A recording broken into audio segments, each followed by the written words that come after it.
था डीएनए के स्ट्रक्चर को लेकर के, उसके रेप्लिकेशन को लेकर के, जिसके बाद हमने ट्रांसक्रिप्शन और ट्रांसलेशन पढ़ा, यानी इंफॉर्मेशन का एमआरएनए में कन्वर्ट होना और उस एमआरएनए से प्रोटीन का बनना। हमने उसके बाद आपसे चर्चा किया किस तरह से प्रोटीन सिंथेसाइज होता है राइबोसोम के ऊपर, प्रोटीन का फॉर्मेशन कैसे होता है। फिर हमने कहा जीन को रेगुलेट करने के लिए ओपेरॉन मॉडल जो जेकब एंड मोनॉट के द्वारा प्रपोज किया गया, लैक्टोज के लिए जिसको लैकोपेरॉन कहा, ट्रिप्टोफैन के लिए जिसको हमने ट्रिप्टोफैन ओपेरॉन या रिप्रेसिबल ओपेरॉन के नाम से जाना।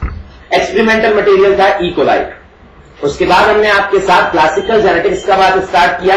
मेंडल साहब जिनका असीम जो बायोलॉजी को कंट्रीब्यूशन है, जो बड़ा कंट्रीब्यूशन है, उनके 4 पोस्टुलेट के फॉर्म में law of paired factor, law of dominance, law of segregation जिसका आधार था, जिसका बेस था प्यूरिटी ऑफ गैमेट, और लॉ ऑफ इंडिपेंडेंट असॉर्टमेंट। इस तरह से मेंडल साहब ने जो अपने 4 पोस्टुलेट थे वो प्रपोज किए। अगर आप एनसीईआरटी पढ़ते हैं तब आपको वहां थोड़े से वेरिएशन मिल सकते हैं। एनसीईआरटी कहती है मेंडल साहब ने मोनोहाइब्रिड क्रॉस के आधार पर लॉ ऑफ डोमिनेंस और लॉ ऑफ सेग्रीगेशन प्रपोज किया था, पर वास्तव में ये 4 अलग अलग पोस्टुलेट थे, इसको बदला नहीं जा सकता है। एक कॉमन क्वेश्चन जो एमपी पीएमटी के अंदर फ्रिक्वेंटली आता है, मेंडल ने कितने लॉ प्रपोज किए थे, इसका जवाब मैं दे चुका। मेंडल ने अगर बात कहा जाए 4, कोरल्स ने कितनों में कन्वर्ट किया 2, 3 कहीं से भी प्रासंगिक जवाब नहीं है।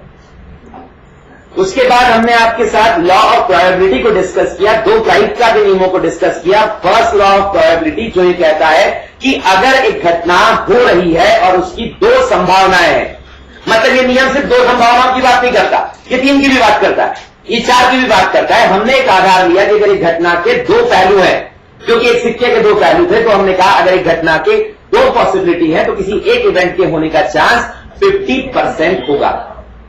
सेकेंड लॉ ऑफ प्रोबेबिलिटी ने यह कहा कि अगर 2 ऐसे इंडिपेंडेंट इवेंट जो एक दूसरे से इंडिपेंडेंट है, अगर वो साथ में हो रहे हैं, यानी 2 कॉइन मैंने साथ में उछाले तो दोनों में हेड आने का चांस उनकी इंडिविजुअल जो प्रोबेबिलिटी है उसका मल्टीपल होता है। इस बेस पर हमने कुछ क्वेश्चंस भी किए थे, कुछ बातें भी किया था, कुछ चीजों को हमने समझा भी था। इसके बाद हम आपसे चर्चा करते हुए पहुंचे थे, ये सारा डिस्कशन के बाद हम पहुंचे थे आपसे किस तरह से जो आपका मोनोहाइब्रिड क्रॉस और डायहाइब्रिड क्रॉस का रेशियो था 3:1 और 9:3:3:1, और इसी आधार पर इन दोनों को हमने लॉ ऑफ प्रोबेबिलिटी से अप्लाई करते हुए ट्राइहाइब्रिड क्रॉस का रेशियो लाए थे 27:9:9:3:3:1। ऐसे हमने कहा था कभी घबराना नहीं है, अगर टेट्राहाइब्रिड क्रॉस भी आ जाए तब आपको 27:9:9:3:3:1 में 3:1 को और मल्टीप्लाई करना है उससे, तो आपका रिजल्ट आ जाएगा। इससे ज्यादा पूछा नहीं जाता सामान्यतः। फिर हमने कहा था ये तो घर का बात हुआ, हाँ ये तो सामान्य रिलेशनशिप का बात हुआ, डोमिनेंट रेसेसिव, बीच का कुछ नहीं। अगर बीच में भी कहीं रिलेशनशिप हो, कहीं इंटरेक्शन हो, तो उसको 2 प्रकार से डिफाइन किया। हमने कहा एक जीनिक इंटरेक्शन हुआ, दूसरा नॉन जीनिक इंटरेक्शन हुआ। उसके कई अलग अलग नाम थे, किसी ने उसको इंटरजेनिक कहा, किसी ने इंट्राजेनिक कहा, उसको एलिलिक फॉर्म में भी डिफाइन किया जा सकता है। मैंने आप पर छोड़ा था, हमने बात करना थी आज, बीच में आया है तो अभी बात कर लें, क्योंकि आगे भी वो काम आता रहेगा। आप में से कौन है जो मुझे बता रहा है जीन और अलील में क्या अंतर होता है? बहुत दिन हो गए वैसे भी आपसे कुछ पूछेंगे, और ये कैडबरी पर क्वेश्चन है, पहले से बोल देता हूं। अगर आप सही जवाब देंगे, वो पहले वाली तो दीनी सर कब दोगे? नहीं, वो मुझे याद है, माफ करें। पहले आप बताएं जीन और अलील का क्या डिफरेंस है? कौन डिफाइन कर रहा है जीन और अलील? ओके, यहां से जवाब आया बिल्कुल परफेक्ट। इन्होंने डेफिनेशन दिया है पर पूरा खत्म नहीं हुआ है, चिंता न करें, आप तक मैं पहुंचता हूं। इन्होंने कहा है पेयर ऑफ कंट्रास्टिंग कैरेक्टर्स, उनको आपने कहा अलील। ओके, सही मैं नहीं मान रहा इसे, पर हाँ ये बिल्कुल सही है। और इन्होंने ऑब्जेक्टिव बराबर लगाया, एग्जाम में ऐसा ऑब्जेक्टिव कई बार आया जो पूछता है अलील्स क्या होते हैं, तो आप कहेंगे पेयर ऑफ कंट्रास्टिंग जीन या फैक्टर या जो भी आपको बात करना है। इन्होंने फैक्टर, इन्होंने कैरेक्टर कहा, इज ओके, चलेगा। आप कुछ कह रही थी बेटा?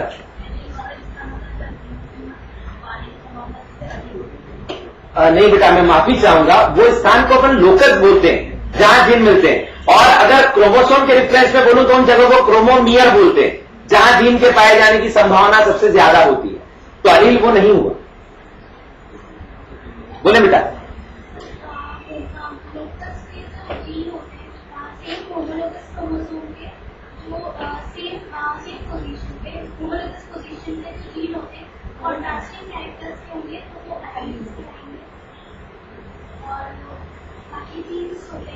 तुम सब अच्छा जा रही थी और जबरदस्ती वो शब्द जोड़ दिया जिसको कॉन्ट्रास्टिंग कहा जाता है। जरा इधर देखो, आपने कितना सही बात बोला। ये दो क्रोमोसोम, ये इनका सेम लोकस, पुराना traditional definition capital T small T, ये टॉलनेस के लिए डॉर्कनेस के लिए हो गए कॉन्ट्रास्टिंग कैरेक्टर। जैसा आपने कहा, इसको मैं बोलूंगा अलील नहीं अलील्स या एलिलोमॉर्फिक पेयर, जोड़ा, ये जोड़ा, दो लोग हैं इसमें, तो एलिलोमॉर्फिक पेयर या अलील्स जो है इनका definition a group of similar factors या group of factor showing contrasting character, factors का ऐसा जोड़ा जो कॉन्ट्रास्टिंग कैरेक्टर को शो करता है अलील। तो पुराना हो गया। मुझे एक बात बताओ, जो प्योर लाइन होमोजाइगस होता है उस पर तो कॉन्ट्रास्टिंग नहीं है, दोनों टॉलनेस के लिए, तब क्या ये अलील्स नहीं है? तो आज ये भी अलील्स है, ये भी एलिल है और ये भी एलिल्स है। तो फिर डेफिनेशन क्या और जीन क्या? और फिर कई किताबों में समझ ही नहीं आता, किताब ऐसे लिखती है फैक्टर, जीन, अलील सेम। नहीं, मेंडल ने फैक्टर प्रपोज किया था, फैक्टर के बाद जीन जैसे कंसेप्ट को कह सकते हैं, पर अब बिल्कुल सही किया जाए बात, एक जीन के जो फॉर्म होते हैं उनको अलील्स कहते हैं। मैं इस जगह पर ही बात क्यों कर रहा हूं? जगह ही यही है, इस जगह बात कर नहीं, पढ़ाते हुए मैं इस जगह बात क्यों कर रहा हूं? क्योंकि मैं बहुत अच्छी जगह पर खड़ा हूं। सर स्टेज मैं आपको ब्लड ग्रुप डिस्कस कर रहा था, याद आया? हमेशा नॉर्मल कैरेक्टर देखो, एक जीन, किस बात का जीन? प्लांट हाइट का जीन। उस प्लांट हाइट के जीन के दो अलील, या तो कैपिटल या तो स्मॉल, और एक जीन के डिफरेंट फॉर्म्स वो कहलाते हैं अलील। दो हो अलील्स। क्या स्पष्ट है? क्या हजम होता है? बोलो यार। अब जरा सोचो, हम सब में नॉर्मली एक कैरेक्टर के लिए कितने अलील्स होते हैं? दो। सामान्यतः बोला है, नॉर्मली बोला है, एक डोमिनेंट एक रेसेसिव। पर ब्लड ग्रुप इसका उदाहरण नहीं होता। ब्लड ग्रुप में 3 अलील है, इसलिए शाबाश को बोला जाता है, इसलिए ब्लड ग्रुप मल्टीपल एलिलिज्म का एग्जाम्पल होता है। पर इसका कोई भलता अर्थ न लगा ले कि किसी व्यक्ति में ब्लड ग्रुप के लिए 3 जीन होते हैं। हमारे अंदर इंडिविजुअल में हमेशा जीन 2 ही होंगे, ऑप्शन बढ़ गए। पहले ऑप्शन सिर्फ 2 थे, पूरे जीन पूल में हाइट के लिए ऑप्शन 2 थे। ये या तो 2 बार ये ले लो, या तो 2 बार ये ले लो, या तो एक ये ले लो, एक ये ले लो।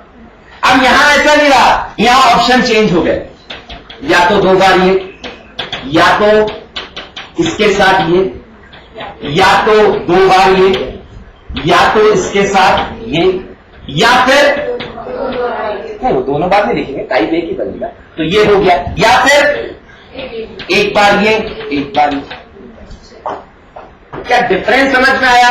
किसी व्यक्ति में किसी एक कैरेक्टर के लिए 2 ही अलील होंगे, पर अगर उस लक्षण को प्रदर्शित करने के लिए पॉपुलेशन में एक जीन के 2 से ज्यादा अलील हो, तब उसको बोलते हैं मल्टीपल अलील। क्या हजम होता है? बोलो यार। और ये बहुत बड़ा क्वेश्चन कर दिया जो ऑब्जेक्टिव एग्जाम में आता है। वो पूछते हैं ब्लड ग्रुप में के कितने फिनोटाइप होते हैं? ब्लड ग्रुप के कितने फिनोटाइप होते हैं? एबीओ ब्लड ग्रुप में कितने डिफरेंट फिनोटाइप होते हैं? फिनोटाइप, अरे 4 ना बेटा, ए बी, ए बी और वो तुम्हारा क्या ओ, हाँ ओ या 0, 4 फिनोटाइप। लेकिन जीनोटाइप कितने? 1, 2, 3, 4, 5 और 6। क्या स्पष्ट है? तो ब्लड ग्रुप किस किस का एग्जाम्पल हो गया? सुनो ध्यान से। कोडोमिनेंस का याद आया? नॉर्मल डोमिनेंट रेसेसिव का, क्योंकि IA is dominant over small I, IB is dominant over small I, IA और IB दोनों स्मॉल आई पर प्रभावी है, स्मॉल आई अप्रभावी है, तो सामान्य प्रभावी अप्रभावी नियम तो लागू हुआ ही। कोडोमिनेंस यानी सह जो उनका अस्तित्व है, सह प्रभाविता है, वो भी लागू हुआ। IA और IB की दोनों की क्षमता है। और तीसरा ब्लड ग्रुप एक और किस बात का एग्जाम्पल हो गया? मल्टीपल एलिल्स, क्योंकि इसको प्रभावित करने वाले या इसको बताने वाले जो एलिल्स का नंबर है वो 2 से ज्यादा होता है पॉपुलेशन। क्या स्पष्ट है? क्या समझ में आता है? बोलो यार, नोट करो।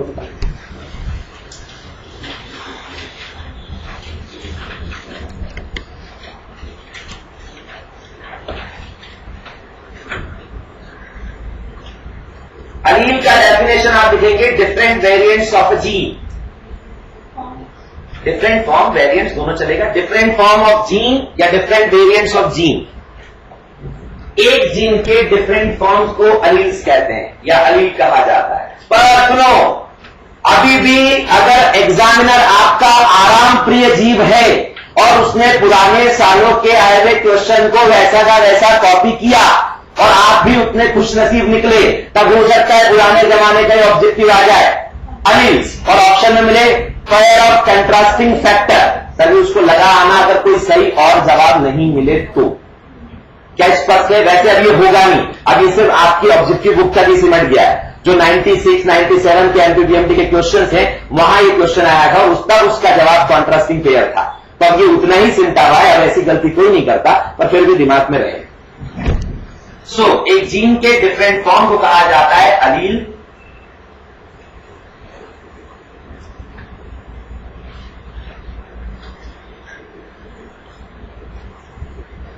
हालांकि ये डेफिनेशन परफेक्शन के साथ नहीं आया था, लेकिन फिर भी दो लोगों ने प्रयास किए और इन्होंने तो पिछले 2-3 बार से डेफिनेशंस काफी सारी सही दी है। म्यूटेशन के बारे में बताया था, अलील्स के बारे में बताया था, और आज उस बच्ची ने भी थोड़ा सा डिफाइन किया दोनों को कैटेगरी पर।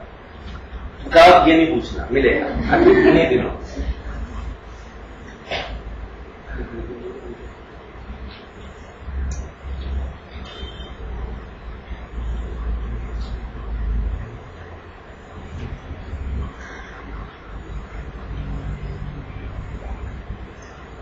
चले आगे, हो गया सब लोग? एक सिंपल सा क्वेश्चन करो जरा, फिर आगे बढ़ते हैं। जो ब्लड ग्रुप पर बहुत फेमस है, बहुत कॉमनली पूछा जाता है, आज आप और हम जानते हैं, अगर किसी बच्चे के पैरेंटल डायग्नोसिस कब आता है, कोई दो कपल एक ही बच्चे पर क्लेम कर रहे हैं, मान लीजिए किसी को भेजते हैं, क्या नाम तेरा? सैफ। अपना सैफ जो है वो एमआर हॉस्पिटल गया और इसको बच्चे बहुत पसंद है, तो इसने ऐसे एक बच्चा जन्मन हुआ था, इसने गोद में उठा लिया उसको, तो खिला रहा था, इसको बड़ा अच्छा लगा, इसने एक और बच्चा हुआ था थोड़ी देर पहले, उसको भी उठा लिया। ऐसे 3-4 बच्चों को इसने दो पे उठा लिया। अब संसार तो हमेशा अच्छे आदमी की कदर ही नहीं करता, किसी की भावनाओं का सम्मान बहुत कम लोग करता। तो बाकी एमआर हॉस्पिटल वालों को लगा कि ये तो बच्चा चुरा करके भाग रहा है, तो इसकी पकड़ करके जबरदस्त धुलाई करती। अब इसको गुस्सा है, मैं तो बच्चों को खिला रहा था, ऐसा करते, तो इसने बच्चों को ऐसे मिक्सअप कर दिया, छोटू इधर छोटी इधर, सब मिक्स कर दिया। अब सबसे बड़ा एक मूर्खतापूर्ण क्वेश्चन होता है जो आप फिलहाल नहीं फील कर सकते, जब बड़े होंगे तब फील करेंगे। जब भी कभी बच्चा होता है, लोग आप पूछते हैं किसके जैसा दिखता है? भाई साहब, बच्चा जब होता है तो किसी के जैसा नहीं दिखता, सारे छोटे बच्चे एक जैसे दिखते हैं। अगर आपने कभी देखा हो तो सबकी शक्ल एक जैसी दिखती है। उसी तरह रिश्तेदार किसके गया है, अरे अभी जाने तो उसके पहले किसका गया है, तो वहां वो चारों बच्चे जब इन्होंने मिक्सअप कर दिया, पेरेंट्स आइडेंटिफाई नहीं कर पाए कि कौन सा बच्चा किसका है। क्या आप सजेस्ट करेंगे उनके लिए? हाँ, डीएनए फिंगरप्रिंटिंग हम लोगों को सीआईडी दिखा रख गया है। ऐसा लगता है कि इधर बाहर जो ये फुटपाथ है, यहीं पर लोग बैठते डीएनए फिंगरप्रिंटिंग करने, और कोई भी जाकर के कभी भी करवा सकता है डीएनए फिंगर। जी, सबसे ऑथेंटिक और सबसे सही तरीका डीएनए फिंगरप्रिंटिंग ही है, इससे इनकार नहीं। पर डीएनए फिंगरप्रिंटिंग मजाक नहीं है। भारत के अंदर सिर्फ एक जगह, एक इंस्टीट्यूट है, एक शहर है जहां ये काम होता है। तो ये इतना आसान बात नहीं, कोई बता सकता है वो शहर का नाम, वो जगह का नाम जहां डीएनए फिंगरप्रिंटिंग किया जाता है? कोई बोला? पुणे नहीं, आपको एडवांस पुणे नहीं। हाँ, सब शहर के नाम भारत के बड़े शहरों के नाम एक आध तो निकले, गौर अपना इंदौर में पक्का नहीं होता होगा, तो बोले तुम लोग वही कर रहे हो, एक शहरों के नाम, वरना तुमको भारत के 5 शहर नहीं नाम याद है बस।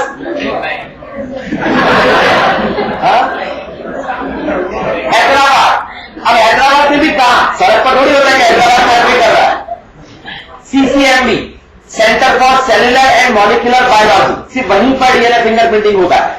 तो सीसीएमबी ये मैं आध्यात्मिक प्रवचन नहीं दे रहा हूं, ये लिखना है, इंपॉर्टेंट एग्जाम रिटर्न सर में। पूरा बोल रहा हूं डीएनए फिंगरप्रिंटिंग भारत में जो है वो CCMB that is centre for cellular and molecular biology, centre for cellular and molecular biology.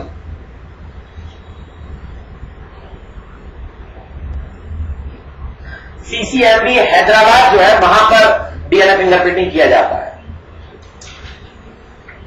DNA fingerprinting चूंकि आपकी एनसीईआरटी में या AIPMT के सिलेबस में, MP में नहीं है, फिर भी दो नाम इनसे बहुत जुड़े गए हैं। क्या आप बता सकते हैं फादर ऑफ डीएनए फिंगरप्रिंटिंग किसको कहते हैं?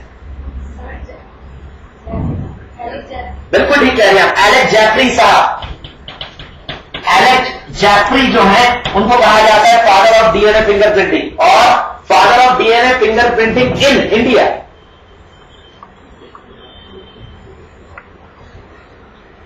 एनीवन?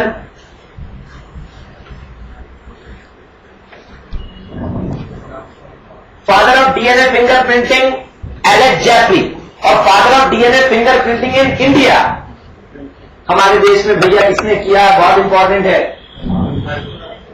कौन आए थे? वो इंडिया में काम करने के लिए जब उन्होंने PhD किया आए थे, भगा दिया वापस यहां से कि ऐसे कितने आते PhD वाले। वो तो जब उन्होंने वहां विदेश में अपना काम कर लिया, नोबेल प्राइज मिला, तब हम चिल्ला अरे तो भारतीय अपना इंडिया का इंडियन ओरिजिन, और उनके मर्जी हो कि नहीं हो हमारे नोबेल लॉरेट में उनका नाम भी चिपका दे, ये भी इंडिया। तो हम जैसा ट्रीट करते हैं लोगों को उस हिसाब से यहां बहुत कम काम होता है, पर फिलहाल वो नहीं, और कोई। चलिए तो ढूंढ कर बताइएगा father of DNA fingerprinting in India कौन है।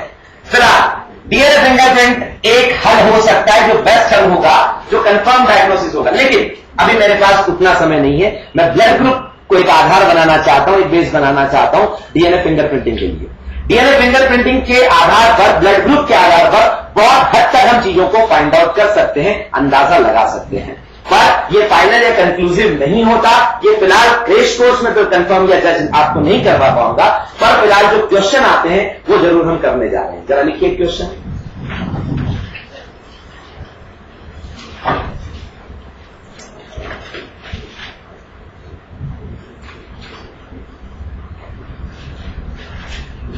मदर का ब्लड ग्रुप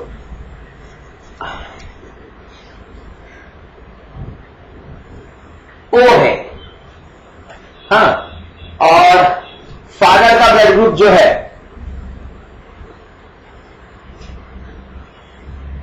वो A है, A ब्लड ग्रुप। और जिस बच्चे पर ये क्लेम कर रहे हैं उस बच्चे का ब्लड ग्रुप AB है। जी मैं यही चाहता था, क्या ये बच्चा उनका हो सकता है? जज साहब फैसला ध्यान से कीजिएगा, क्या ये बच्चा उनका हो सकता है? आइए करके देख लेते हैं। अरे हाँ बेटा, ये तो जाल बुना जा रहा है, पहले ऐसा क्वेश्चन जो फटाफट हो जाए ताकि दूसरा क्वेश्चन फिर दिया जा सके। मुझे पता है आपने फटाफट कर लिया, मेरा काम है पढ़ाना, मुझे बोर्ड पर करना पड़ेगा। ये मदर का blood group small I, father का ब्लड ग्रुप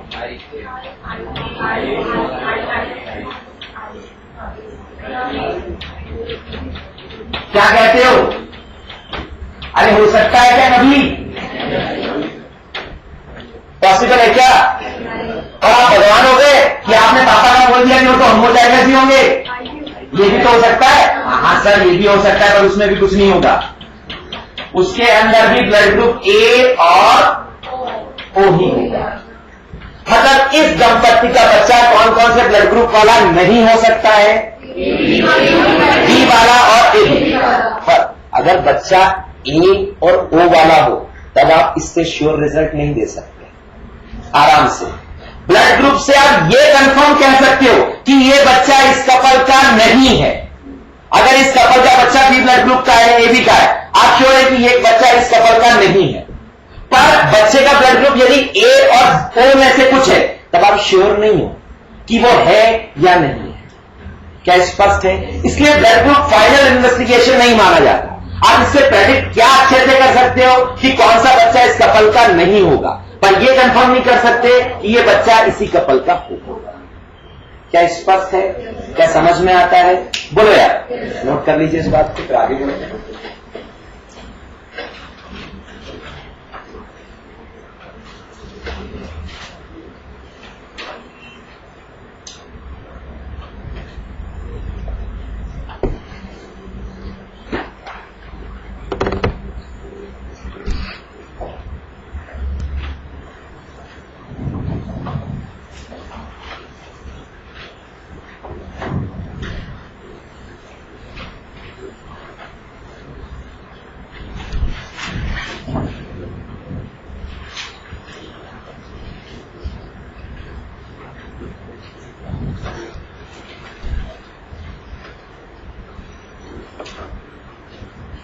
ब्लड ग्रुप से आप ये कंफर्म कह सकते हैं कि ये बच्चा इस कपल का नहीं होगा, पर ब्लड ग्रुप से आप ये कंफर्म नहीं कह सकते कि ये बच्चा इसी कपल का होगा।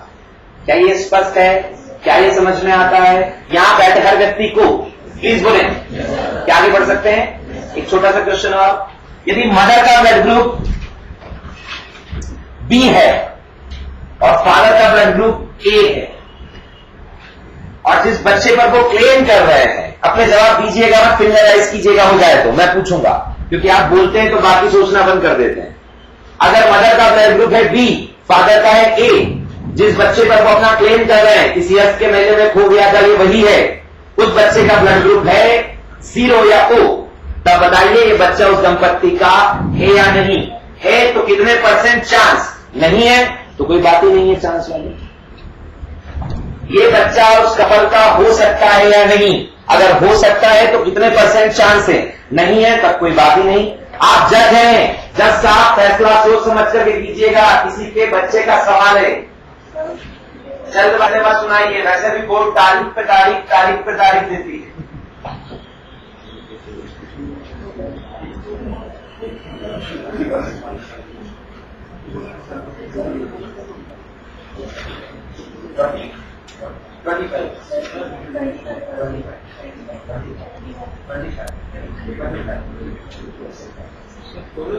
नहीं 30% चांस है या नहीं? ठीक है,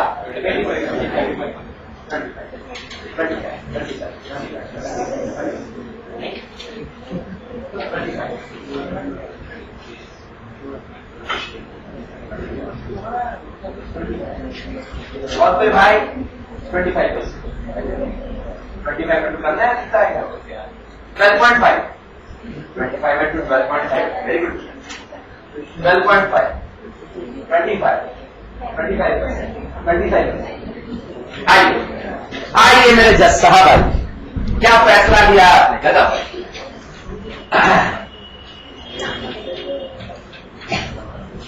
जब तक हर सबूत हर चीज का प्रॉपर ऑब्जर्वेशन नहीं ले लिया जाए तब तक फैसला नहीं दिया जाता। और वैसे भी जो कोर्ट होता है उसका काम होता है कि किसी बेगुनाह को कभी सजा नहीं मिलनी चाहिए, चाहे उसके कारण से 100 अपराधी छूट जाए।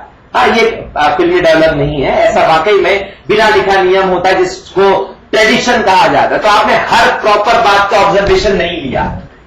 क्या बोला था? फादर का, मदर का, आप और मैं दोनों ही भगवान नहीं है, और चेहरे पे लिखा हुआ रीडिंग नहीं आता रहता। ब्लड ग्रुप बी, कौन सा हो जाएगा? आईबी, ऐसा नहीं आता। तो हमें नहीं पता बी ब्लड ग्रुप है किसी का, तो वो होमोजाइगस या हेटेरोजाइगस। मतलब हमें संभावनाओं पर बात करना पड़ेगा। अरे सर हो ही नहीं सकता, इनका बच्चा तो ब्लड ग्रुप हो ही नहीं सकता। अगर ये संभावना है तो, अगर फादर हेटेरोजाइगस हो, मदर होमोजाइगस हो,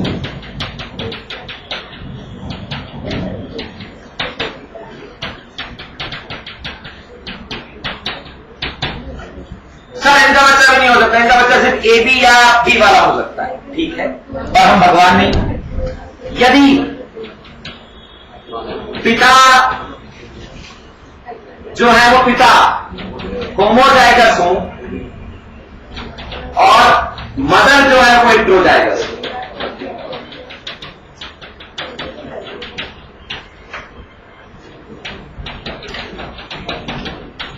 सब नहीं हो सकता। अगर दोनों हेटेरोजाइगस हो,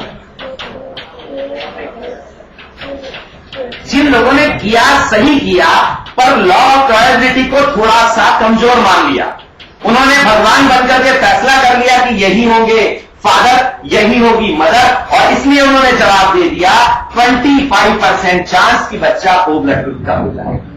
जब आपको कुछ नहीं कहा गया है, आपको हर पॉसिबिलिटी को काउंट करना होगा।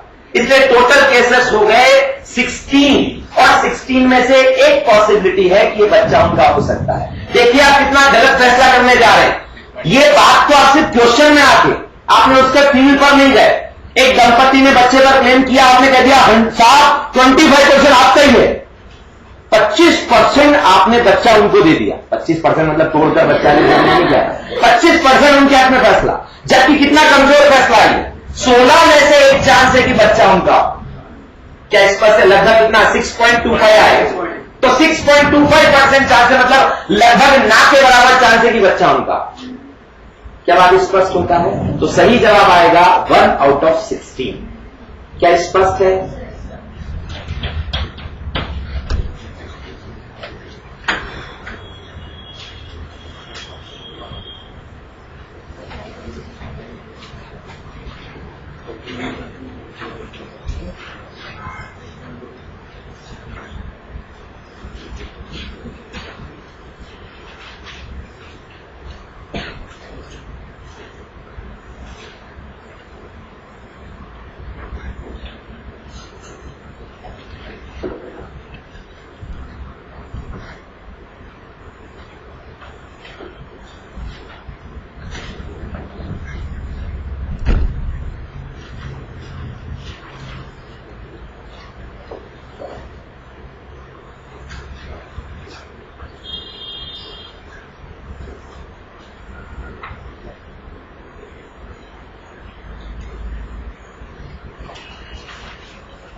क्या आगे चला जा सकता है? ये ब्लड ग्रुप का बात हुआ। पैरेलली हम एग्जाम ओरिएंटेड बात कर रहे हैं, इसलिए उस पर और भी कई प्रॉब्लम्स हो सकती हैं, फिलहाल उस पर नहीं जाएंगे। फिलहाल सीधा पहुंचेंगे RH कंसर्न पर, RH पॉजिटिव और RH नेगेटिव बात पर। आपने एक एंटीजन के बेस पर ब्लड ग्रुप जो है वो AB और 0 होते हैं, ये डिफाइन किया।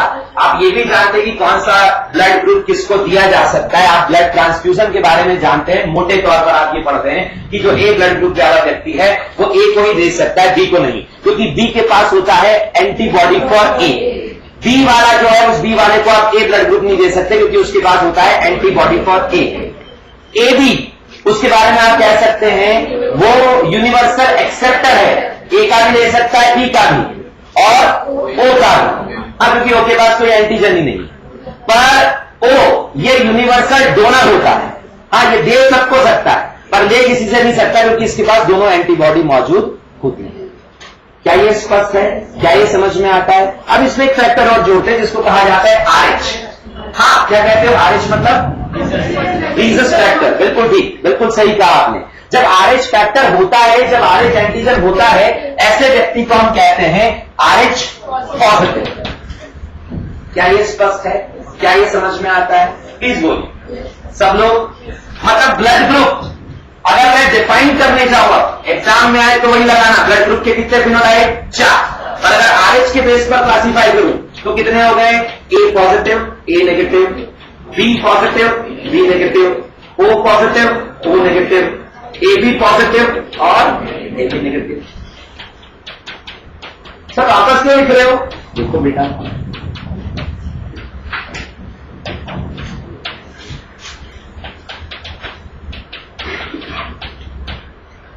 ब्लड ट्रांसफ्यूजन का अगर सवाल आए तो आपको चार्ट बनाना है। हाँ, ब्लड ग्रुप आपने यहां दोनों तरफ लिख लिए हैं, एक तरफ आप डोनर ले लीजिए, एक तरफ आप एक्सेप्टर ले लीजिए। मान लीजिए डोनर हो गए, इधर वाले जो ये डोनर है, दाता है, ये देने वाले, और ये ग्राही है, एक्सेप्टर है, लेने वाला है। आप दे रहे हैं, क्या मैं A पॉजिटिव डोनर का ब्लड A पॉजिटिव एक्सेप्टर को दे सकता हूं? यस। अगर दे सकता हूं, यस लगा दीजिएगा। क्या मैं A पॉजिटिव का ब्लड ग्रुप B पॉजिटिव को दे सकता हूं? नहीं, तो क्रॉस लगा।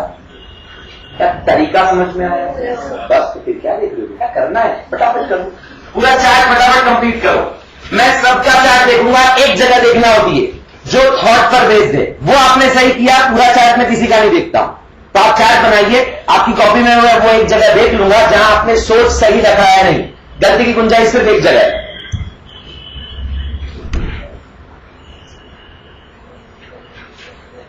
बनाने के पहले दिमाग में इतना सबको क्लियर होना चाहिए, एंटीजन अगर कोई सिस्टम नहीं जानता है एंटीजन को, तो वो उनके अगेंस्ट एंटीबॉडी प्रोडक्शन बनाता है। ये नेचुरल इम्यून सिस्टम होता है। और अगर किसी पर कोई एंटीजन ही नहीं है तो किसी को इरिटेट करेगा ही नहीं।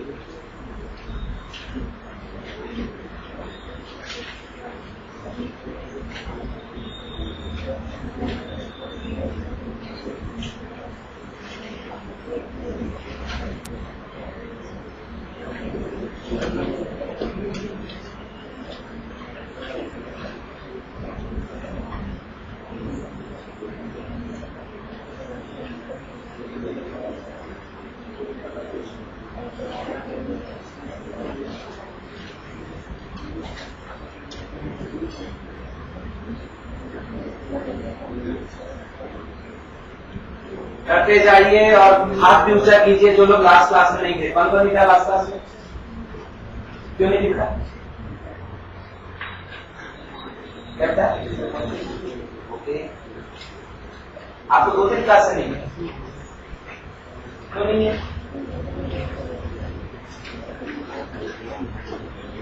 साथ में भी बताया था, सेम बात है। क्या अच्छा लगा तुमको कि ये सेम अच्छा कर रहे हैं? गुड। और क्यों नहीं था क्लास? सबको एक साथ बुखार आ रहा है, क्लास में कुछ तो चेंज करवा दें अगर यहाँ का एनवायरमेंट ठीक नहीं हो तो। अभी बुखार मेरी क्लास के अंदर ये मायने नहीं रखते। अगर ड्रिप पे लग रहा हो और भूकंप भी आ जाए तो उधर सोना धरती ऐसे होगी, इधर आ जाओगे। ऐसा मैं हर क्लास में बोलता हूं। रेगुलर रहेंगे आप ये ठान करके बैठिए कि आप 50 दिनों में प्री मेडिकल टेस्ट सिलेक्ट करने वाले। और ये अथरता है क्योंकि हम उस सोच के साथ नया इनपुट डालते हैं। तो फिलहाल एक रसीद जो आपके पास है, फी जो आपने पे किया है वो बहुत बड़ा है, जरा उसको देखना। 8 या 10,000 रुपए जो आप देते हैं वो बहुत मुश्किल से कमाए जाते हैं। और आपके पेरेंट्स के बारे में बहुत ज्यादा एक्सेस में तो मेरे को बुला लो, एड्रेस दे दो, मैं बाहर ऐसे करके खड़ा हो जाऊंगा। इससे गंदा और नहीं बोल सकता। तो बहुत मुश्किल से 10,000 पे किए जाते हैं।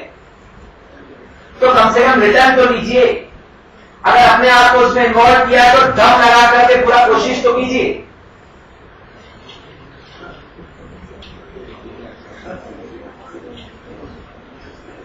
हो गया? बस वही तो देखना था, गलत एक तो जगह देखना है।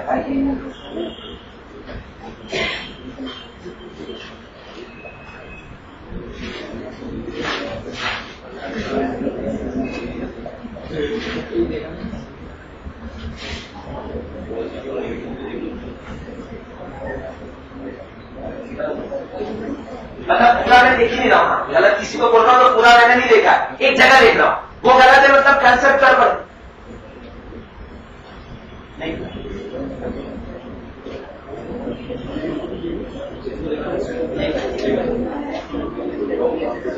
एक भी सही नहीं आया है अभी तक। अच्छा चांस है, मतलब ये क्वेश्चन अपने आप कैटेगरी पर क्वेश्चन हो गया, सिर्फ पहले एक को जिसने सही दिया।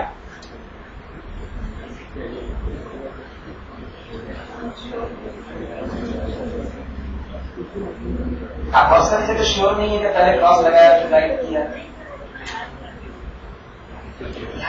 तो दिख रहा है बेटा, क्रॉस था मैंने और फिर राइट किया, आप थोड़ी किया।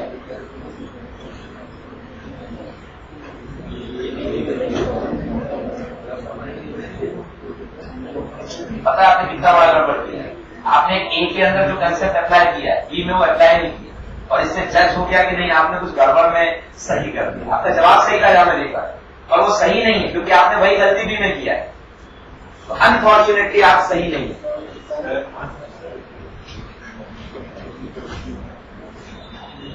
ना बेटा वही गड़बड़ है, ना बेटा नहीं, बेटा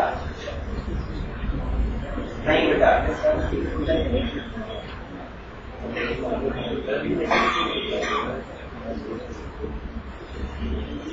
जरा जल्दी करो यार, अपने को क्रेश कोर्स पढ़ रहे हैं, बहुत सारी बातें पढ़नी है। नहीं बेटा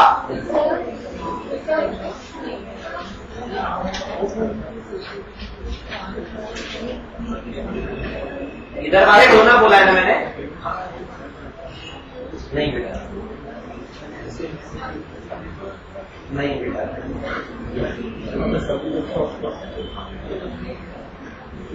नहीं, नहीं खिलाया, एक भी सही नहीं इतनी बड़ी क्लास में।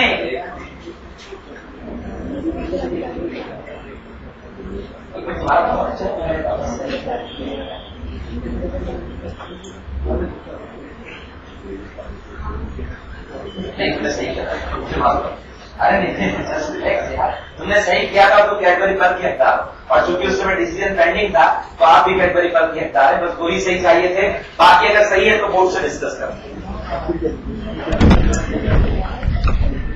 बात सिर्फ इतना सा था इस जगह का, ए नेगेटिव ए पॉजिटिव को दे सकता है या नहीं? भाई आपका गलत हुआ है तो अपने आप को गलत किया उसका उल्टा बोल दो। आपका गलत हुआ है ना, जिन जिनको मैंने गलत बोला है वो यही जगह है, बता चुका। ए नेगेटिव मतलब क्या? मतलब क्या? मतलब क्या? मतलब उसकी आरबीसी पर आरएच एंटीजन नहीं है। अब जिसकी आरबीसी पर एंटीजन ही नहीं है वो तो कहीं पर भी जाकर के किसी को भी इरिटेट नहीं करने वाला। आपने ए नेगेटिव ए पॉजिटिव को दे दिया, ए पॉजिटिव ढूंढेगा, सबसे देखेगा एंटीजन है, नहीं है, नहीं है तो एंटीबॉडी नहीं बनाना, नहीं बनाना तो बॉडी ने एक्सेप्ट कर लिया। क्या हजम हुआ? अभी रुको, कंपैरिजन करना। तो ए नेगेटिव ए पॉजिटिव को दे सकता है, ए नेगेटिव को तो दे ही सकता है। अब ए पॉजिटिव ए नेगेटिव को दे सकता है नहीं? किसी कीमत पर नहीं। ए पॉजिटिव अगर ए नेगेटिव में जाएगा तो ए नेगेटिव देखेगा ए पॉजिटिव को, अरे इस पर तो अजीब एंटीजन है, इरिटेट कर रहा है, बनाओ इसके अगेंस्ट एंटीबॉडी। एंटीबॉडी बनेगा, क्रम्पिंग होगा, जो आप जानते हैं डिस्ट्रक्शन होगा आरबीसी का, और वो ब्लड ट्रांसफ्यूजन सक्सेसफुल नहीं माना जाएगा। क्या स्पष्ट है? ये तो बहुत सारे लोगों ने सही किया था। क्या स्पष्ट है? क्या समझ में आता है? ये वाला बेटा फिर से आराम से जरा ऐसे देख, पर ऐसे समझते हैं। ए ब्लड ग्रुप, इसका सिंबल ऐसा। बी ब्लड ग्रुप, पहले मैं आरएच नहीं बता रहा हूं, पहले मैं ए बी नॉर्मल बता रहा हूं। इसका सिंबल ऐसा। किसी का ब्लड ग्रुप ए है, मतलब उसकी आरबीसी पर ऐसा एंटीजन लगा है। अब आपने उसको ए वाले को बी ब्लड ग्रुप दे दिया। अभी मैं आरएच की बात कर ही नहीं था, नॉर्मल बात कर रहा हूं। तो ये बी एंटीजन आकर के ए ब्लड ग्रुप में बोलेंगे, देख हम तो आ गए। भाई इसको तो ये जानता ही नहीं है ना, ये कैसे को जानता है? जिन पर सब पर ऐसा एंटीजन हो, लेकिन अजीब प्रकार का नया एंटीजन आ गया उसको ये जानता ही नहीं। तो इसके अगेंस्ट एंटीबॉडी बनाते, जिसको हमने कहा था एंटीबॉडी फॉर बी। याद आया? अब सेम अप्रोच यहां पर, अगर एंटीजन है आरएच पॉजिटिव, अगर एंटीजन नहीं है आरएच नेगेटिव। ये कोई सा भी ब्लड ग्रुप हो, फर्क नहीं पड़ता। ए ले लिया मान लीजिए, ये आरएच एंटीजन के लिए, अब ये ए और बी के लिए नहीं, सिंबल कुछ और कर दूं ताकि आपको समझ में आए। ऐसा बना, यहां नहीं। अब ये ब्लड ग्रुप गया, किस में गया? ए पॉजिटिव में ही। ए पॉजिटिव मतलब क्या? ऐसा ही। उसने तो कहा अरे भैया आओ, कैसे साथ में रहे, सेम ब्लड। ए पॉजिटिव गया ए नेगेटिव में। ए नेगेटिव कुछ जानता ही नहीं है, उसके पास ऐसा एंटीजन नहीं है, उसको ये इरिटेट करेगा कि अरे कोई दुश्मन आ गया, हम तो इसको जानते ही नहीं। इम्यून सिस्टम रिस्पॉन्ड करेगा तो इसके अगेंस्ट क्या बनाएगा? एंटीबॉडी। ये ब्लड एक्सेप्ट नहीं किया जाएगा। अब ओरिजिनल केस पर जो आपने पूछा, ए नेगेटिव जिसके पास एंटीजन नहीं है, इसको आपने दिया ए नेगेटिव को, कोई दिक्कत नहीं होता, एक जैसे नहीं। आपने दिया ए पॉजिटिव को, ए पॉजिटिव के पास एंटीजन है, इसके पास तो एंटीजन ही नहीं है। जब एंटीजन ही नहीं है तो काय का इरिटेशन, काय का एंटीजन एंटीबॉडी इंटरेक्शन, तो कोई एंटीबॉडी फंक्शन नहीं। क्या स्पष्ट है? क्या यहां बैठे हर व्यक्ति को स्पष्ट है ये बात? बोलो यार सब लोग।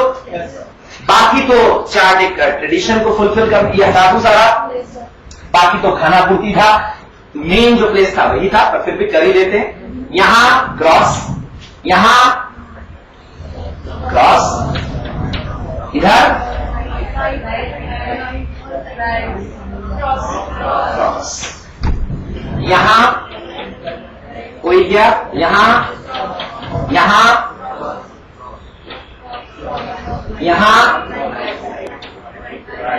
बिल्कुल।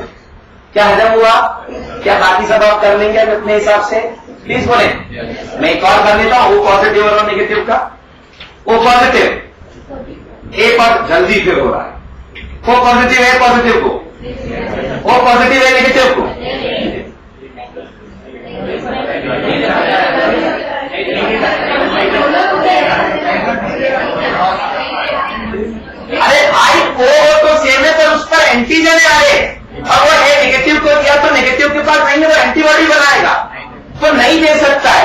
इसको समझाया इतनी देर में, आया क्या समझ में? पूरा देखो इधर फिर बनाना अपनी कॉपी में, इसको इसको इसको इसको इसको और इसको, अब ओ नेगेटिव करो,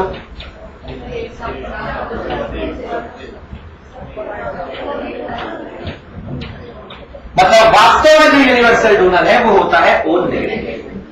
क्या स्पष्ट है? बोलो यार। और जरा टेबल देख करके बताओ, ऐसा कौन होगा जिसको कोई फर्क ही नहीं पड़ता तो हर किसी से ले सकता है?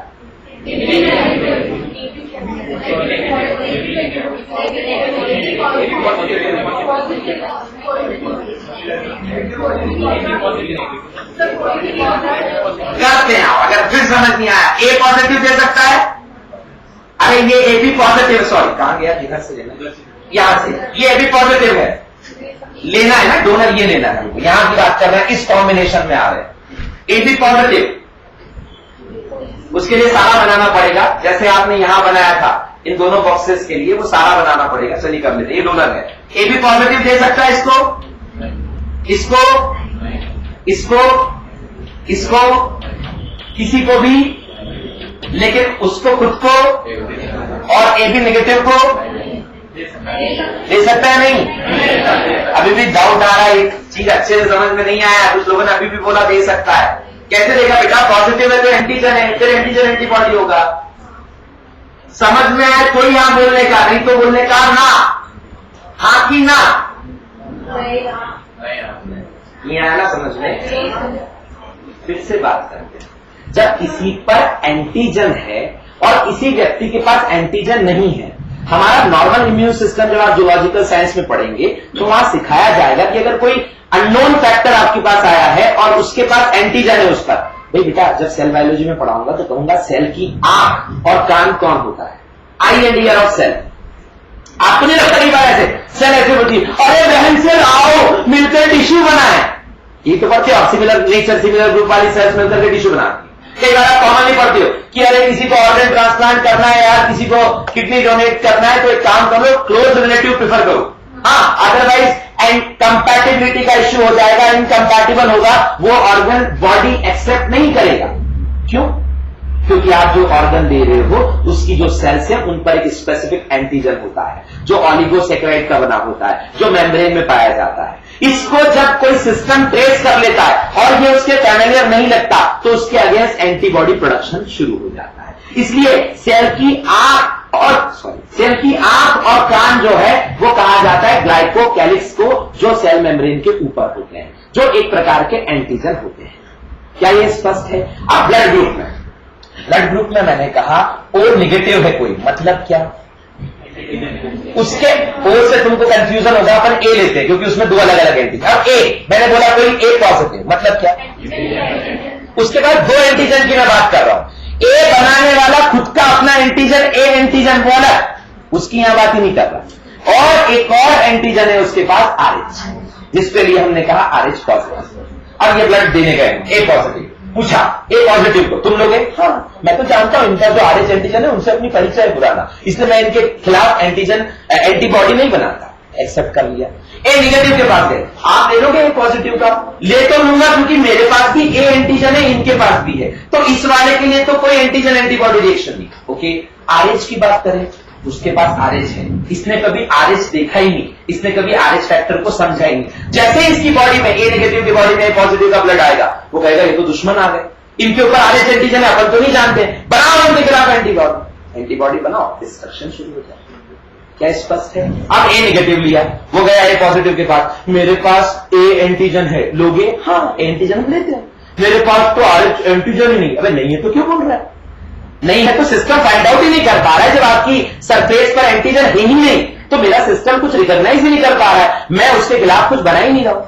भाई अगर कोई छुप करके अगर कोई बाहर है ही नहीं तो मेरा कैमरा कैसे ऑब्जर्व करेगा कि बाहर कोई चोर है या नहीं? कोई है तभी तो मैं पहचानूंगा। तो जब एंटीजन कुछ है ही नहीं, मेरे ब्लड ग्रुप को कहेंगे आने दो, इसे हम ले सकते हैं। क्या स्पष्ट है सभी लोगों को? पूरी तरह पक्का? कोई नो बुला भाई? मेरे कान में देखो, आइए जरा ये पूरा चार्ट कर लीजिएगा इस तरह कंप्लीट, अब आप कर सकते हैं। जो बेसिक बात मुझे सिखाना थी वो मैंने बता दी।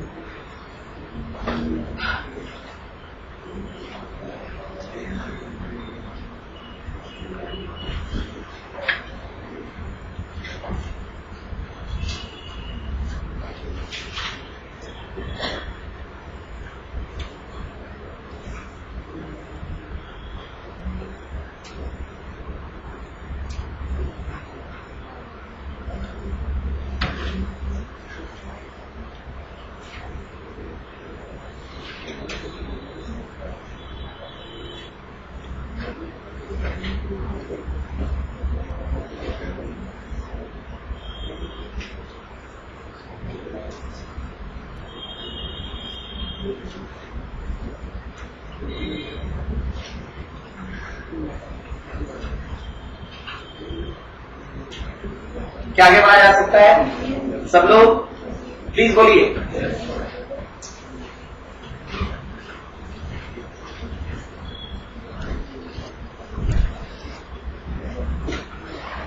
मध्य प्रदेश पीएमटी का एक कॉमन पूछा जाने वाला फ्रीक्वेंट क्वेश्चन जो ब्लड ग्रुप के आरएच फैक्टर की कंपैटिबिलिटी पर डिपेंड करता है। हाँ, कहा जाता है कि जो शादियां होती हैं वो शादियां अगर एक ऐसे कपल के बीच में हो जाए जिसमें आरएच कंपैटिबिलिटी नहीं हो तो उसके अंदर उस दंपत्ति जो है, उस दंपत्ति का बच्चा जो है वो सर्वाइव नहीं कर पाता, उसकी डेथ हो सकती है। पहला बच्चा सेफ होता है, दूसरे बच्चे की डेथ हो सकती है। इसे कहते हैं इरिथ्रोब्लास्टोसिस फिटेलिस। मैं तो समझाने जा रहा हूं, मैंने तो आउटलाइन दिया है ये देखने के लिए कि तुमों को ये याद आया और कोई बता सकता है वो पेयर कौन सा, यानी मेल कैसा और फीमेल कैसा जब इरिथ्रोब्लास्टोसिस फिटेलिस होता है। मेल आरएच नेगेटिव और फीमेल आरएच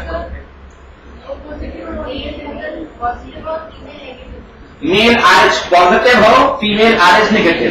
तभी साहब ने इसका उल्टा बोला है। हाँ, हमारे पास दो मत है और जब मत होते हैं तो चुनाव करवाया जाता है। हाँ, बोले कौन किसके समर्थन में? ये ए ऑप्शन, ये बी। ए वाले आप पूछा करें जिन्होंने पढ़ा है, मैंने तो पढ़ा है नहीं, मैं तो बात करूंगा पूरी। बी ऑप्शन, तभी तो चुनाव ही हार गया, जमानती जब है एक दो लोग। फीमेल आरएच नेगेटिव होनी चाहिए और मेल आरएच पॉजिटिव, तब ऐसा। चले समझते हैं।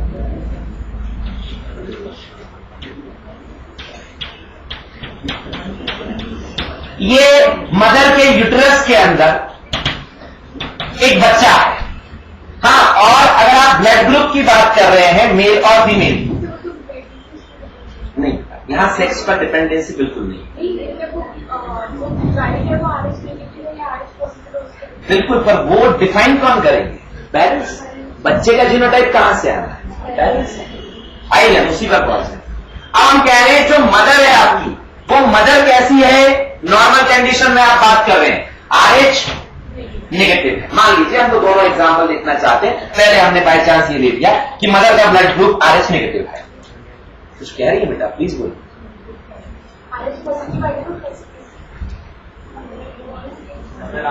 जी जी जी, मदर हमने जो ले ली वो आरएच पॉजिटिव ले ली। और फादर कैसे है? RH negative. क्या स्पष्ट है? अब इनके बीच में विवाह से जो बच्चा बना उसका जीनोटाइप कैसा है ये इंपॉर्टेंट होगा। क्योंकि डोमिनेंट फैक्टर होता है आरएच। डोमिनेंट फैक्टर क्या होता है? आरएच। अगर बच्चा जो है वो बच्चे का फैक्टर भी क्या है? RH positive.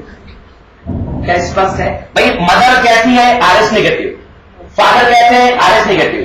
बच्चा कहां है? मदर के यूट्रस के अंदर।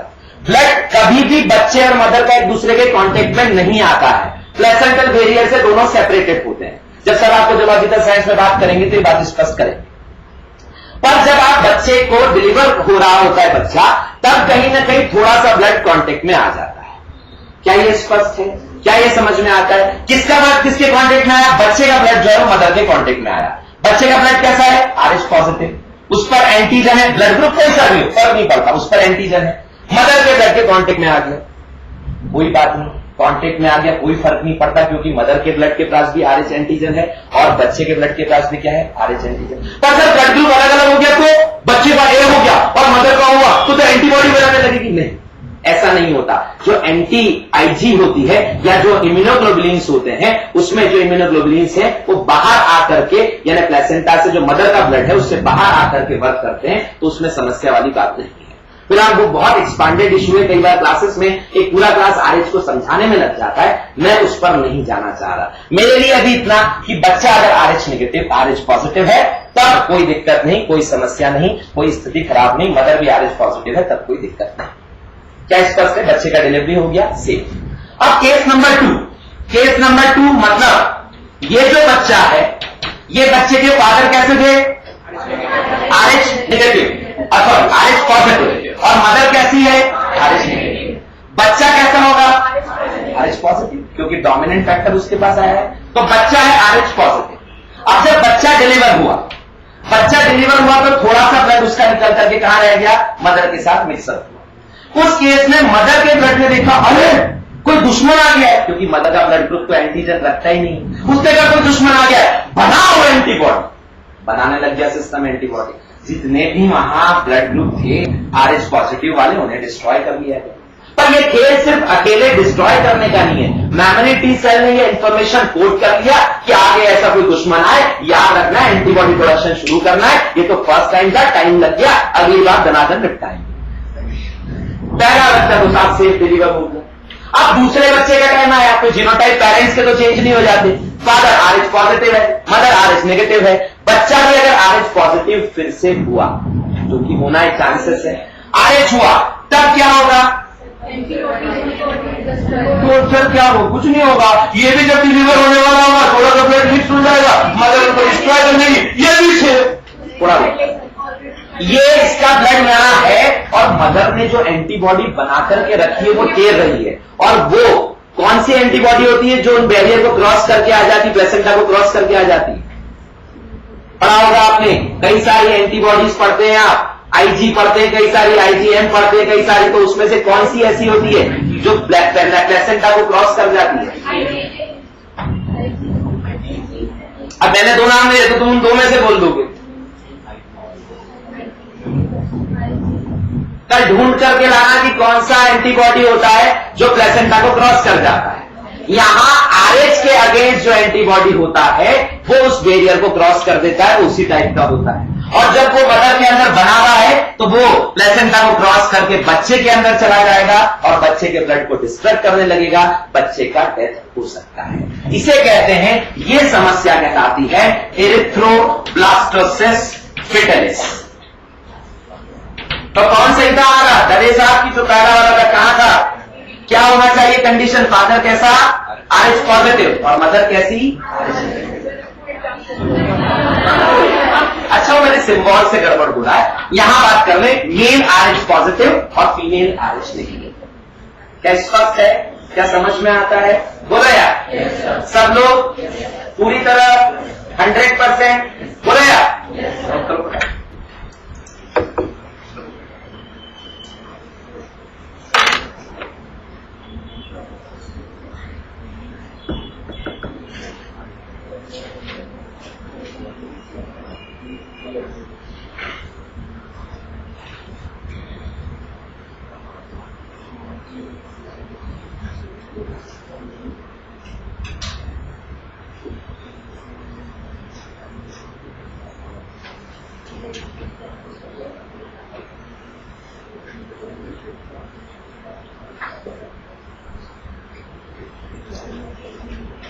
ऑब्जेक्टिव में आंसर समझा दूं, अगर एक्सप्लेनेशन किसी को कम भी समझ में आया तो इतना याद रखना कि एग्जाम में आता है कि मेल कैसा हो RH पॉजिटिव और फीमेल कैसी हो RH नेगेटिव, तब एरिथ्रोब्लास्टोसिस फिटलिस की संभावना होती है। हालांकि इसका उपचार भी है, तरीका भी है, रोगम नाम की एंटीबॉडीज भी होती है, फिलहाल उसका वक्त नहीं। इस डिसीज को, इस कॉम्प्लिकेशन को क्योर किया जा सकता है, पर बच्चे की डिलीवरी के समय कुछ ऐसे प्रिकॉशंस जो है वो लेना होते हैं, कुछ ऐसी एंटीबॉडी इंजेक्ट करवाना होती है जिससे इस समस्या से क्योर किया जा सकता है। उस पर फिलहाल नहीं जा पाऊंगा।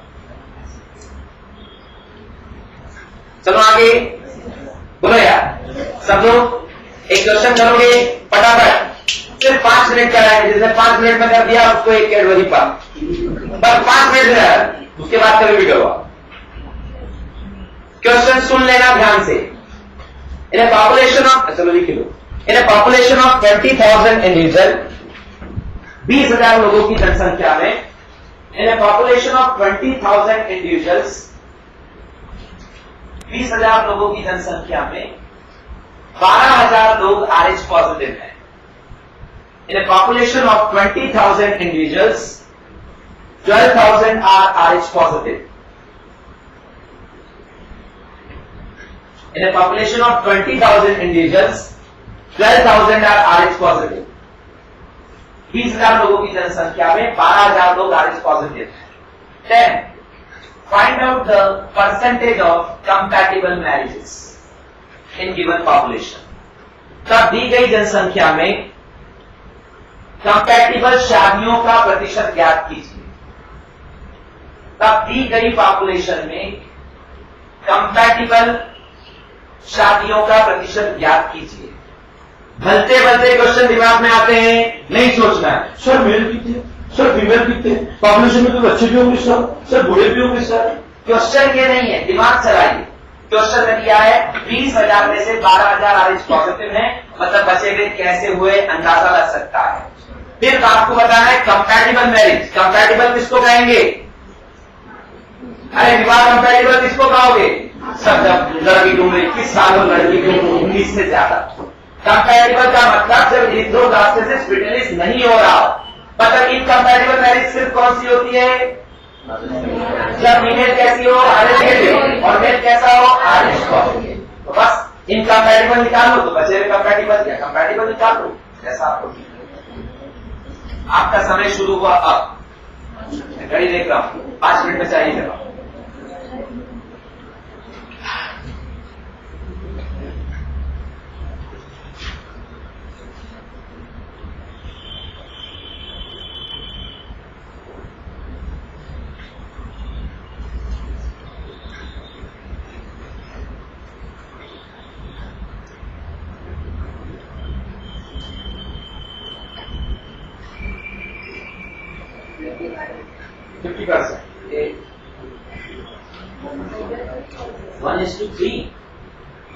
इसका क्या मतलब? इसका मतलब अच्छा इधर 30 और 60, वेरी गुड। 60% compatible marriages, 40%। वाह, पॉपुलेशन का तो उद्धार होना ही है। 40%, 60%, इधर 60 और 30, नाना प्रकार के दवा हमारे पास। एक 30 जो बन भी रहा है, नहीं गलत है, भूलता जा रहा है तो सबका जा। पुरानी कॉपी पढ़ी है अपने पास, तो उसको खोल के पढ़ करके आना बुरी बात बिल्कुल नहीं है, और जवाब पढ़ करके आकर के देना बहुत अच्छी बात है। ये एग्जाम इस बात का है ही नहीं कि आप कैसे जवाब दे रहे हो, ये एग्जाम इस बात का है कि अपन कितना पढ़ के जवाब दे पा रहे हैं। मेरा पूरे पास पुराना कॉपी पढ़ा, उसको पढ़ के आएगा, बहुत फायदा होगा। 20%, 40 और 60, 80%, 20%,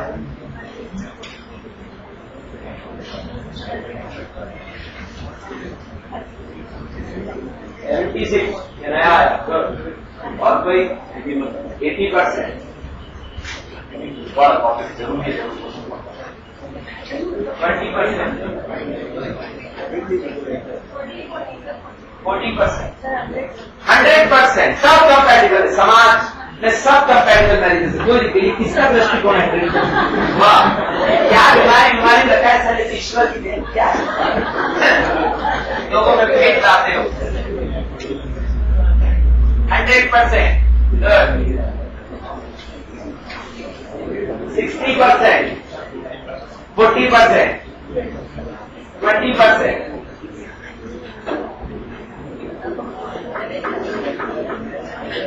और कोई 50%। आपने जो किया उससे सिद्ध हो रहा है कि आपने बिल्कुल गलत किया है। हाँ, आप जरा सोचिए, मेरे साथ करते हैं, बोर्ड पर करना वो कर लेंगे, आपको अगर लिखा हुआ चाहिए मैं लिख दूंगा। सोचते हैं 20,000 में 12,000 आरएच पॉजिटिव, मतलब आरएच नेगेटिव। कितने परसेंट ये हुए आरएच पॉजिटिव? अरे पूरी पॉपुलेशन का कितना परसेंट आरएच पॉजिटिव है? 20,000 का 12,000 मतलब 60%। तो बचे हुए आरएच नेगेटिव कितने? क्या ये स्पष्ट है? क्या ये समझ में आता है? अब मैं परसेंटेज को फ्रीक्वेंसी में कन्वर्ट कर देता हूं। फ्रीक्वेंसी होती है रिपीटेशन, कितने बार बार वो चीज आ रहा है। हाँ 60% कोई 40 से ज्यादा है, 60% 40 से ज्यादा है, मतलब चांसेस इनके ज्यादा है, मतलब इनकी फ्रीक्वेंसी। जब भी परसेंटेज को फ्रीक्वेंसी में कन्वर्ट करना हो परसेंटेज को 100 से डिवाइड करो, तो 60 डिवाइडेड बाय 100 0.6, तो बची हुई फ्रीक्वेंसी क्या हुई? 0.4। अब मेरे पास दो फ्रीक्वेंसी आ गई। क्या फ्रीक्वेंसी? आरएच पॉजिटिव कितने फ्रीक्वेंट है? 0.6। आरएच नेगेटिव कितने फ्रीक्वेंट है? 0.4। एक इवेंट। दूसरा इवेंट, जब दो इवेंट एक साथ, शादी दो अलग अलग लोगों का विवाह में बनना, आरएच पॉजिटिव आरएच नेगेटिव दोनों का शादी, जब दो इवेंट अलग अलग हों और वो एक साथ हो रहे हो तो उनका इंडिविजुअल प्रोबेबिलिटी जो होता है उसका मल्टीपल नेट प्रोबेबिलिटी होता है। मतलब कोई पूछे ऐसे विवाहों का प्रतिशत बताओ जो मेल और फीमेल का बात कर रहे हैं, मेल आरएच पॉजिटिव हो और फीमेल भी आरएच पॉजिटिव, कितने विवाहों का परसेंटेज बताओ? मेल के आने का आरएच पॉजिटिव आने का चांस कितना? 0.6। फीमेल के भी आरएच पॉजिटिव आने का चांस कितना? 0.6। तो कह रहे हैं इनकी शादी हो, इसका चांस कितना? इन दोनों का मल्टीपल 0.36। हजम हो रहा है? दूसरा, दोनों नेगेटिव हो, आरएच नेगेटिव पूरी पॉपुलेशन में से एक मेल आया, इसके चांस कितने? 0.4। आरएच नेगेटिव फीमेल आया, इसका भी चांस कितना? 0.4। अब एक और क्या बचा? आरएच आपका जो मेल है वो कैसा हो? आरएच नेगेटिव, और फीमेल कैसी हो? RH positive. मेल नेगेटिव तो 0.4 0.6। ये तीनों प्रकार के मैरिजेस तो कंपैटिबल है क्योंकि इनमें एरिथ्रोब्लास्टोसिस फेटालिस नहीं होता है। अगला, जब मेल कैसा हो? RH positive, female RH negative, 0.6 into 0.4 0.24। देखो फ्रीक्वेंसी का जोड़ हमेशा 1 आना चाहिए। क्या इन सबको जोड़ने पर 1 आ रहा है? Yes sir. अरे बराबर आ रहा है ना? अब तुमको क्या चाहिए था? Percentage of compatible marriages. सिर्फ कौन सी मैरिज कंपैटिबल नहीं है? ये बात है। बाकी सारी मैरिज, अरे तू ज्यादा सिर में पूछा, तेरा जवाब सही था, उस समय सही बोलता तो 5-7 का और 0.76 आएगा। तू ज्यादा परेशान मत हो, सही जवाब है तेरा 0.76। तो इसको भूल जाइए, ये कंपैटिबल नहीं है, बाकी तो सारे कंपैटिबल हैं। अब अगर सिंपल गणित करना है तो 1 में से 0.24 घटा दो, 0.76। ऐसे ही करना है, डिटेल करना है, इन तीनों को जोड़ लो, वो भी 0.76। 0.76 क्या? फ्रीक्वेंसी। उसको वापस परसेंटेज में कन्वर्ट करो इंटू 176। थोड़ा मुश्किल था, प्रैक्टिस पर डिपेंड करना है। इसको छोड़ने का मन कर रहा था पढ़ाते हुए, पर कई बार एक क्लास ही हमें सिखाती है कि वहां किस तरह रिस्पॉन्ड करना। आपको सिर पर चढ़ाने के लिए अगली बात नहीं कह रहा हूं, लेकिन ये सच्चाई है। जो अभी तक का आपका परफॉर्मेंस है वो काफी सिंसियर है। तो जैसे यहां आने वाला होता है वो आपको देखता है और उस हिसाब से अपनी बॉल डिजाइन करता है, अपना खेल डिजाइन करता है। तो ये सिंसियरिटी पूरे समय बनाए रखिए। आपको यहां जो कोई आएंगे वो बेस्ट ही अपना डिलीवर करें। ये क्वेश्चन छोड़ने का मतलब यार इसको कहां डील करें, पर जो सिंसियर एफर्ट्स आपके होते हैं, पूरे 1.5 या 2 घंटे आप सुनते हैं, उसको देख करके हमारा भी मन करता है कुछ और डिलीवर करने का। तो ये आपकी तारीफ थी, इसको और पॉजिटिव वे में ले जाइए और अच्छा कीजिए। फिर आपका एक क्वेश्चन समझ में आया? प्लीज बोलो। सब लोगों को आगे बढ़े, नोट कीजिए फटाफट, चलाइए।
चला जाए आगे सब लोग। तो ये ब्लड ग्रुप से संदर्भित सारा बात हुआ जिस पर संभावित क्वेश्चन बाकी सारी इंटरेक्शन से ज्यादा होते हैं, इसलिए हमने भी हमारी बातों का एक बड़ा हिस्सा इनको समर्पित किया। अब बात कर लिया जाए, अगला एग्जांपल जो है वो है आपका लीथल जीन। लीथल जीन क्या रेशो होता है इसका? अब थोड़े से रेशो फटाफट बात करने होंगे, याद हुआ तो ठीक, ज्यादा एक्सप्लेन करने का वक्त मेरे पास नहीं है। लीथल जीन का रेशो क्या तुम लोग बिल्कुल पढ़ के नहीं आ रहे हो? गलती से तारीफ कर दिया 5 मिनट पहले, वापस ले दूं क्या आपने शब्द? कौन कौन पढ़ के आया घर से? इंटरेक्शन ऑफ जीन, हाथ ऊंचा करो जरा।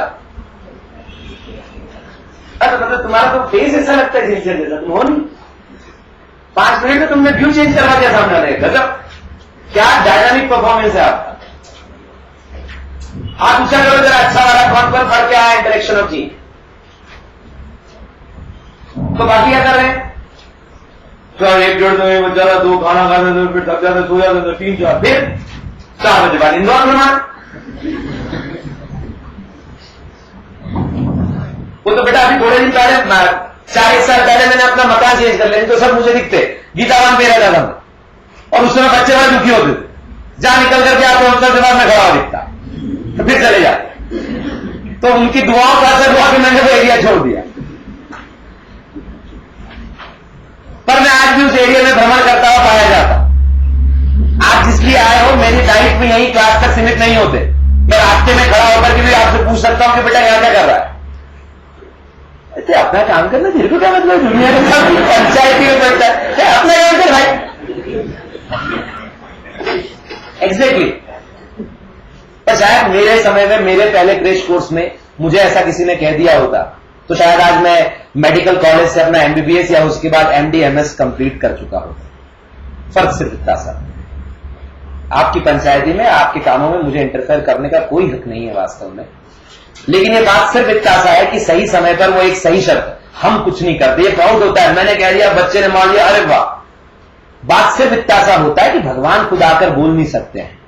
तो बस हम जीवन में जिन जिन लोगों से मिलते हैं, क्या पता किसके मुंह से भगवान या खुदा बोल जाए, अपनी बात कह जाए। यहां जब खड़े होते हैं तो आम इंसान से थोड़े से ऊपर होते हैं, इसलिए नहीं कि हम में कुछ होता है, इसलिए कि मां सरस्वती ये चाहती है, वो चाहती है और वो हम बोलते हैं। कई बार ऐसा होता है, अगर आप ठीक नहीं सोच रहे, अगर आप किसी दिन आपसे कुछ ठीक ही नहीं निकलता, आप ढंग से, एक मेरे साथ भी कई बार हुआ कि आप क्लास लेने का, आप बोलना क्या चाह रहे, निकल क्या रहा है। तो ये बहुत बार होता है, ये पवित्र काम है जो यहां से किया जाता है। यहां से उतरने के बाद वो गॉड गिफ्टेड जो चीजें हैं वो वापस ले ली जाती। तो ये आपको डिसाइड करना है कि आप कितना पॉजिटिवली उन चीजों को लेकर के अप्लाई करते हैं। ये संभव तो है, बात तो उस असंभव को संभव करने वाली है। क्या इन 50 दिनों में इतनी मुश्किलें, कपड़े भी मैनेज करना है, प्रेस भी करवाना है, खाना भी खाना है। आप जिस हॉस्टल लाइफ से गुजर रहे हैं वो कई सालों से नहीं बदली है, वो वैसी की वैसी है। उस रूम के पड़ोस वाले रूम में लोग बजाते रहते हैं, टेबल गाने बजते रहते हैं, एक फैन है उसका आवाज भी होता रहता है। पता नहीं आपका हॉस्टल कैसा है, कितना अच्छा है, कैसा है, वहां का खाना कैसा है। हो सकता है वहां आज भी वो मिलते हों, क्या बोलते हैं, इतने बड़े बड़े सेम, क्या बोलते हैं, अरे वो, अरे रिटने सबसे कॉमन सब्जी जो हर दूसरे दिन बनती है, वो अरे पत्ता गोभी तो भी आ रही होगी, अरे वो होते ना यार, अरे मत बोलो यार, 2 मिनट सोचने दो। अरे नहीं यार, जाने छोड़ो, मैं अपन काम किया तो मेरे को आ जाएगा यार, अभी थोड़ी देर से बोल दूंगा। तो हर बार वही खाने को मिलता है, खूब परेशानी है। पर इन परेशानियों के बाद भी जो समय बचता है उसमें कितने एफर्ट्स आप डाल करके रिजल्ट लाते हैं, ये बड़ी बात। और ये बहुत बड़ी बात हो सकती है अगर आप इसको सिलेक्शन में कन्वर्ट कर लें। हर एजुकेशन सिस्टम अब इस बात पर जोर दे रहा है कि जो पेपर बने वो 12th क्लास के स्टैंडर्ड्स के अनुरूप हो। सिस्टम ये चाहता है कि कोचिंग सिस्टम किल हो। सर कोचिंग में खड़े कैसे बोल रहे हो? जी हाँ, ये एजुकेशन सिस्टम और ये चेंजेस आए तो इसका फायदा ये होगा कि आप जो बल्क चाहते हैं, आप जो ओरिएंटेशन मिस करते हैं, वो ओरिएंटेशन प्रॉपर रिदम में आएगा। तो जब लोग सुधर रहे हैं, मिनिस्ट्री सुधर रही है, एजुकेशन सिस्टम सुधर रहा है, तो आपको तो यही करना है ना कि 45 दिनों में ओरिएंटेड बातों को लेना है, अप्लाई करना है, रिजल्ट प्रोड्यूस करना है। जब मेडिकल एंट्रेंस टेस्ट बना होगा ये सोच के थोड़ी बनाया होगा कि कोई ड्रॉप लेगा, सेलेक्ट होगा, उनके लिए हम डिजाइन कर रहे हैं। अगर ऐसा होता तो फिर आप एलिजिबल ही नहीं होते, पहले आपसे गेट सर्टिफिकेट मांगा जाता, साल में ड्रॉप लिया है, वेरी गुड, एग्जाम दे दो। थोड़ा सोचिए, जब सिस्टम ही बना है 12th क्लास के बाद 2 महीने प्रिपेयर करके एग्जाम देने का, मतलब आप उसके काबिल हैं। इतनी सी सोच का फर्क है। अगर ये सोच आपका पॉजिटिव आ जाए तो आप सक्सीड कर जाए। बहुत सारी चीजें नहीं बनती है, तरीके इजाद कीजिए। फिजिक्स के प्रॉब्लम नहीं बनते, आपको समझ में नहीं आता, बुक लाइए, उससे सॉल्व कीजिए, बार बार कर करके देखिए। आपको क्या लगता है एक बार क्वेश्चन कर दिया, 15 दिन बाद उठाते याद ही नहीं आ रहा होता है? नहीं आएगा। आपको क्या लगता है हम लोग जो बोलते हैं एक बार पढ़े थे 15 साल पहले, आज तक याद है? भाई साहब 2 घंटे सुबह रोज आज भी मैं पढ़ाई करता हूं। दिखता ही ढक्कन है, आज तक पढ़ रहा है, इतने साल से पढ़ा रहा है। एग्जैक्टली। अगर आपको फ्रेशनेस बनाए रखना है अपने कंटेंट में, अगर अपडेटेड रहना है, तो आपको रोज मेहनत करना पड़ेगा। सिर्फ हमें 10-10, 12-12, 13-13 साल से पढ़ाते हुए करना होता है। तो आपको 4 महान, आपको 4 डिफरेंट सब्जेक्ट पढ़ने वाले, हर एक्सपर्ट अपना पूरा का पूरा बखान कर जाता है, आपके सिर पर ढोल जाता है, और आपको उसे पढ़ना है, अप्लाई करना है, एग्जाम निकालनी है। हो सकता है मैं भी इतना आपको पढ़ा रहा हूं, एग्जाम देने बैठूं तो आपसे कम मार्क्स लाऊं, क्योंकि मुझे अनुभव नहीं है एग्जाम देने। आप वो स्ट्रेस फेस करने वाले, तो आप बहुत बड़ा काम कर रहे हैं। जिसे समझ में आता है वो अप्रिशिएट कर रहा है, जिसे नहीं आता उसकी चिंता क्यों करते हैं? बस अपना बेस्ट दीजिए, अपने एफर्ट्स लगाइए, और थोड़ा सा हर सब्जेक्ट में घर से पढ़ के आइए। मैं अपने सब्जेक्ट की बात नहीं कर रहा, ये आपकी बेहतरी के लिए। 1 घंटा आपको डिवोट करना ही चाहिए इन 4 सब्जेक्ट पर घर से पढ़ के आने के लिए। 4 वैसे भी नहीं है, एक दिन बॉटनी होता है, एक दिन जूलॉजी है, 3 ही बचे। तो एक दिन में 3 सब्जेक्ट है, 20-20 मिनट आपको तीनों पर देना ही चाहिए। आप स्पेशली ऑर्गेनिक केमिस्ट्री पढ़ रहे हैं अगर, तो आपको ऑब्जेक्टिव पहले लगा लीजिए। जब क्लास में बैठोगे तो लगेगा ये मुंडा अपना सुना हुआ लग रहा है, रोजनमुंड, अच्छा हाँ, या ये अल्कोहल, या ये एंटी, जो भी, बहुत सारी बात आज भी याद है। हर बार नहीं होता तुम्हारा एक में जो उससे वो रस्सी L/3 लटकी हुई है, तो ऊपर उठाने में कितना फोर्स लगेगा? mlg अपॉन 2n², L/3 रख दो वहां, तो mlg अपॉन 18 हो गया। तो ये जिया, इसको जीना कहते हैं कि वो फिजिक्स आज भी बैठा हुआ है, या वो ऐसा बॉडी पर गिरता है, या वो मोमेंट ऑफ इनर्शिया, उसमें I बराबर mr² क्या हो, या वो Ix बराबर Iyz प्लस करके या कैसे निकाला जाए, या डिस्क में यहां कैसा तो यहां कैसा, दोनों को कब जोड़े। इसको जरा जिए, ये जिएंगे आप तो वो सपना पूरा होगा आपका जिसे लेकर के यहां बैठे। तो थोड़े एफर्ट्स लगाइए। हर बार 19वीं प्रिपरेशन होती है, हर बार आपको पूरी क्लास में पूरा लेक्चर हो सकता है समझ में नहीं आता और बाहर जाने के बाद पूछिए। कोई आपको यह कहता है बेटा अभी टाइम नहीं, अगली क्लास से, कोई बात नहीं, आप उसे शाम का समय लीजिए, शाम को वो वक्त देंगे। 2 दिन पूछिए, तीसरे दिन उस व्यक्ति को भी लगने लगेगा नहीं यार बच्चा सिंसियर है, 2 बार तो इसको मैं टाल चुका हूं, अब नहीं डालूंगा। आपने एक बार पूछा सामने वाले का, बेटा अपने को कौन सा सुनना है, खत्म। प्लीज यहां जो आपने अपने इनपुट्स डाले हैं उनका बेस्ट रिजल्ट लीजिए। आइए पॉइंट पर चले, क्योंकि बातें आगे भी बढ़ानी है, पर फिलहाल ये गलत बात है, आपको पढ़ के आना चाहिए। लीथल का रेशियो होता है 2:1। इसका मोस्ट कॉमन एग्जाम्पल है HbS और HbA। नॉर्मल जो हमारे अंदर हीमोग्लोबिन होता है, हमारा जीनोटाइप होता है HbA। हम जो सामान्य लोग हैं जिसके अंदर आप जानते हैं हीमोग्लोबिन के अंदर 4 चेन होती है पॉलीपेप्टाइड की। कौन कौन सी? अल्फा अल्फा, बीटा बीटा, ऐसी 4 पॉलीपेप्टाइड चेन होती है जो इस जीनोटाइप से बनती है। ये व्यक्ति आप देख सकते हैं, इसके पास एक जीन नॉर्मल है और एक जीन कैसा है? एस होता है सीकल सेल। हम जो आपसे डिस्कस कर रहे हैं, मैंने क्या हीमोफीलिया बोल दिया? हम जो बात कर रहे हैं वो आपसे सीकल सेल एनीमिया का बात कर रहे हैं, और सीकल सेल एनीमिया का ये जीन यहां मौजूद है।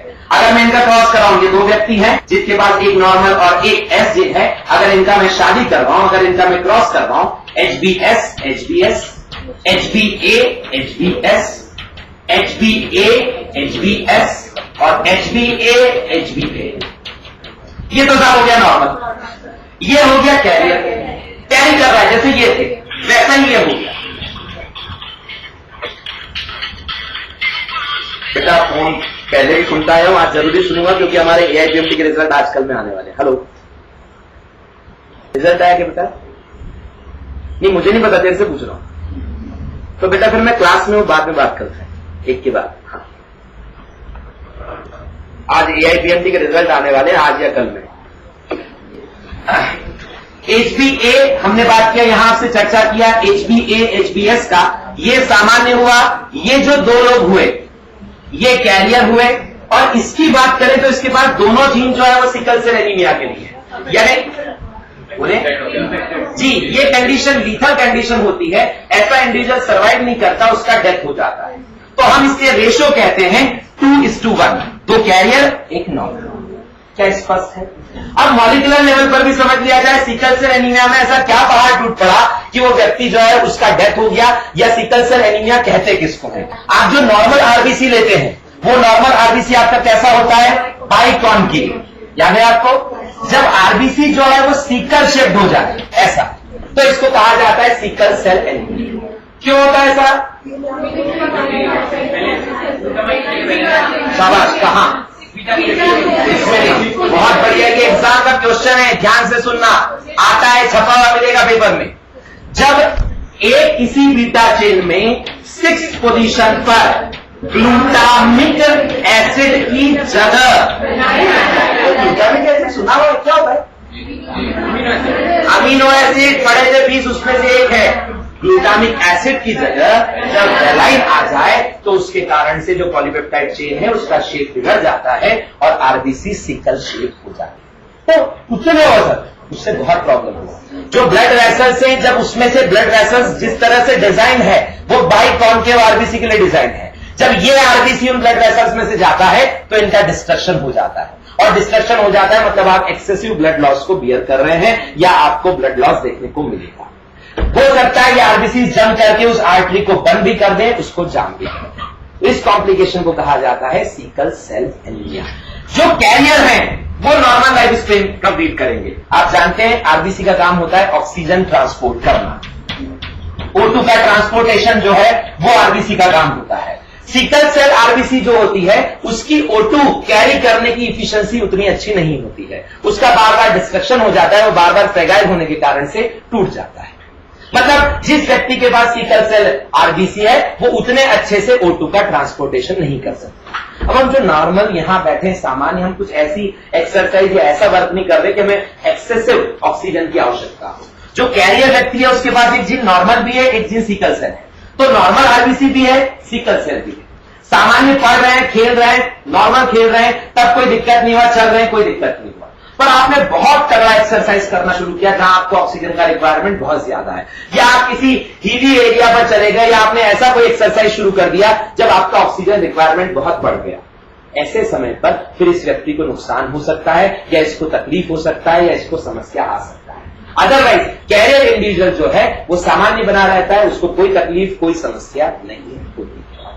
क्या स्पष्ट है? और डेथ किसका होता है? जब दोनों जीन क्या हो? Homozygous HbS, HbS। क्या स्पष्ट है? एक और बेहतरीन क्वेश्चन इस पर एग्जाम में आता है, अगर ये जीन इतना समस्या वाला है तो नेचर ने फिर इसको एक्सटिंक्ट क्यों नहीं कर दिया? भाई पॉपुलेशन में हमेशा वही बचा है जिसने अपने आप को बनाए रखा है, बेकार चीजें नेचर एलिमिनेट करता जाता है।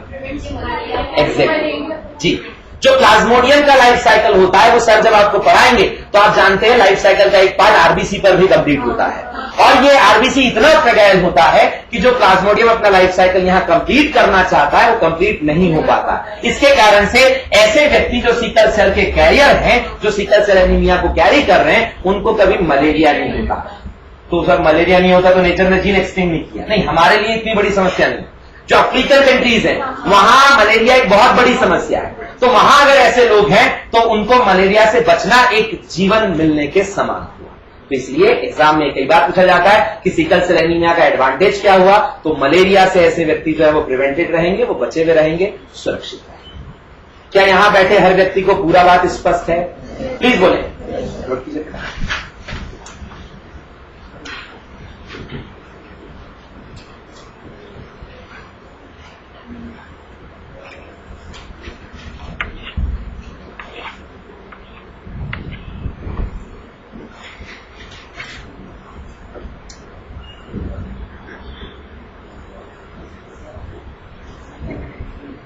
हाँ जी बिल्कुल बेटा, क्यों नहीं।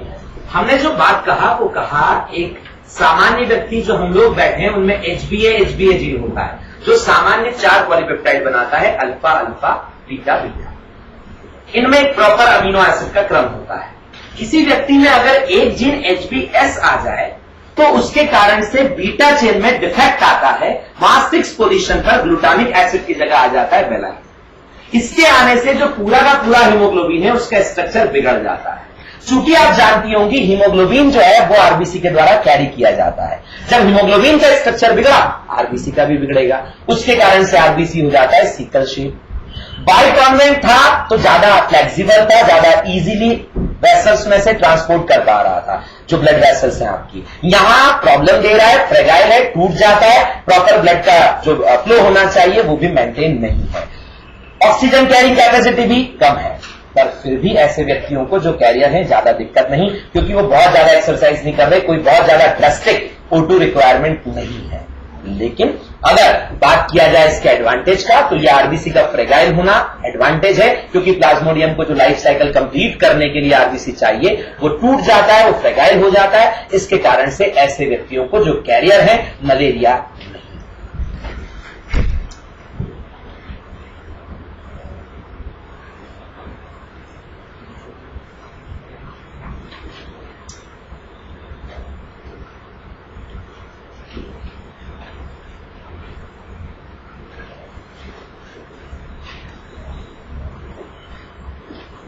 चले बेटा आगे। सब लोग नोट कर चुके हैं, प्लीज बोलें।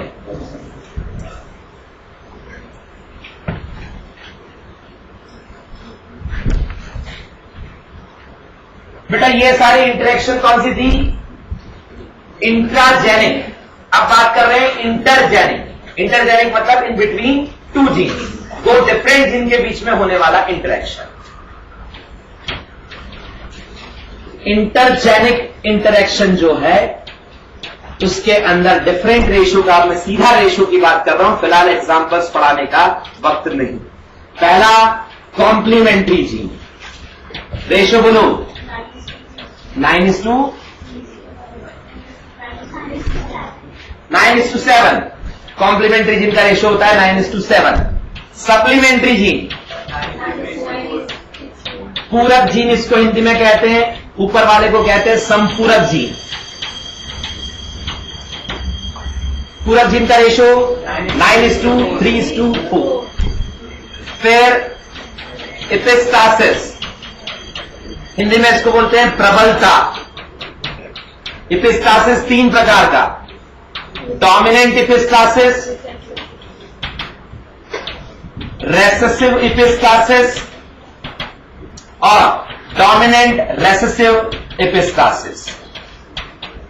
अलग अलग रेशो सबके। डोमिनेंट एपिस्टासिस का रेशो 12:3:1, बहुत अच्छे। Recessive epistasis 9:3:4। क्या बात है यार, एकदम पढ़े पढ़े लगने लग गए। और वो बुकलेट आ गया तुम्हारे पास? हाँ, जो प्रशांत साहब दिलवा रहे थे सबके पास आ गया क्या?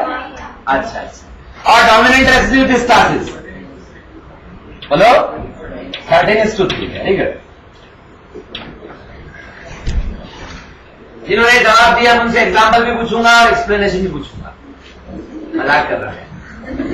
जल्दी नोट कर लीजिए। 9:7 complementary gene, supplementary gene 9:3:4, epistasis dominant अगर हो 12:3:1, रेसेसिव एपिस्टासिस हो 9:3:4 और डोमिनेंट रेसेसिव एपिस्टासिस हो 13:1। फिर डुप्लीकेट जीन, बोले 15:1।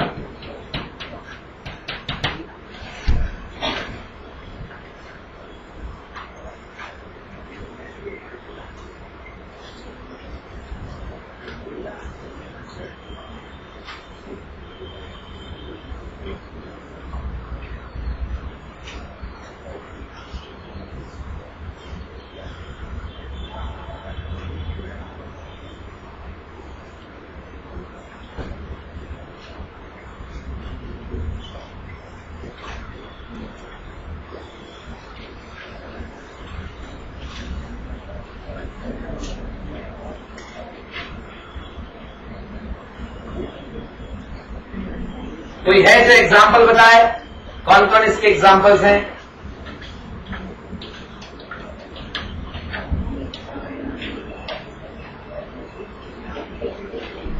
चलिए तो कल घर से ढूंढ करके लाइएगा इनके एग्जाम्पल कौन कौन से। देखिएगा क्या कॉम्प्लीमेंट्री जीन का एग्जाम्पल लेथायरस ओडोरेटस होता है, ढूंढिएगा कल घर पर।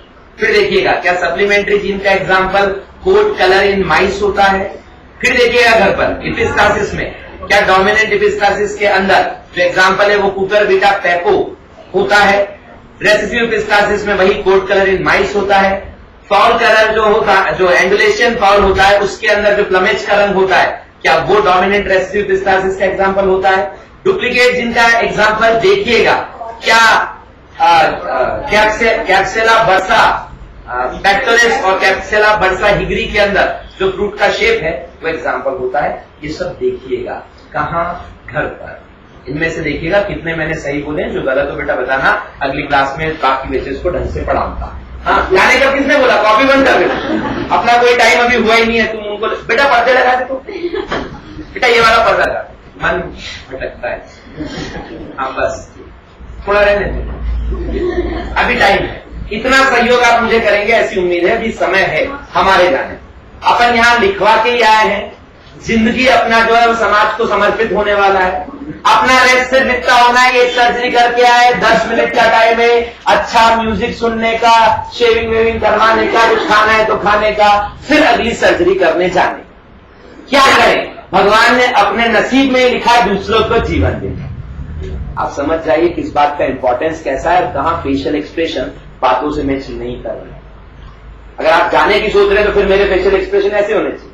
क्या है? तुम लोगों के नसीब में भगवान ने लिखा है दूसरे को जीवन दे।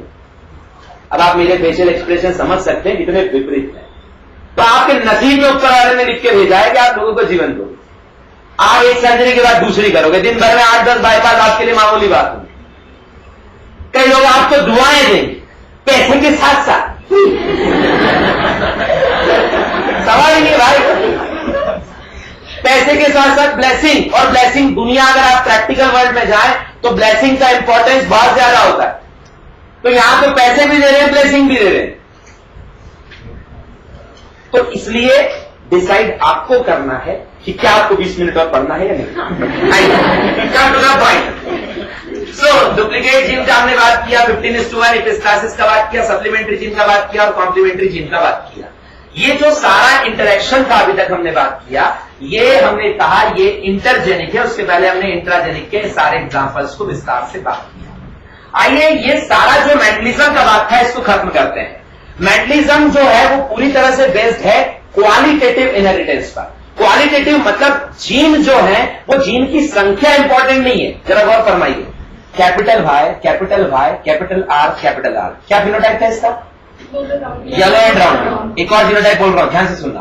Capital Y, small Y, capital R, small R, क्या फिनोटाइप? नहीं, पहले वाला था dark yellow and dark rounded, very sharp yellow and very sharp rounded. दूसरा वाला शायद ऐसा था semi yellow and semi rounded, क्योंकि उसके बाद चारों डोमिनेंट जीन थे, इसके बाद 2 ही डोमिनेंट है। हाँ कर रहे हो?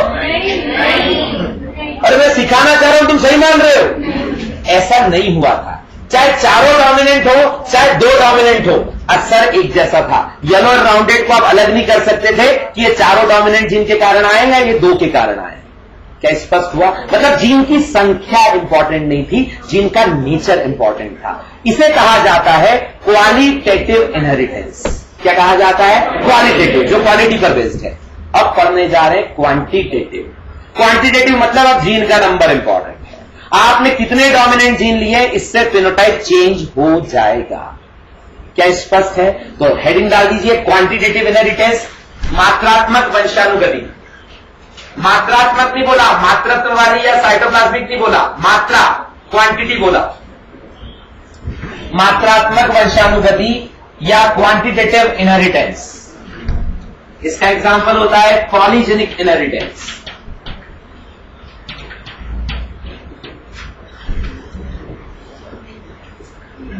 जी, क्वांटिटेटिव इनहेरिटेंस का एग्जांपल क्या? Polygenic inheritance.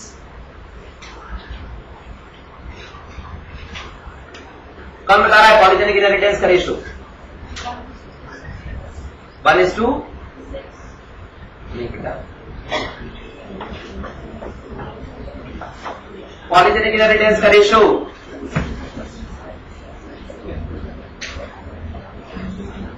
कोई भी पढ़ के नहीं आते हैं।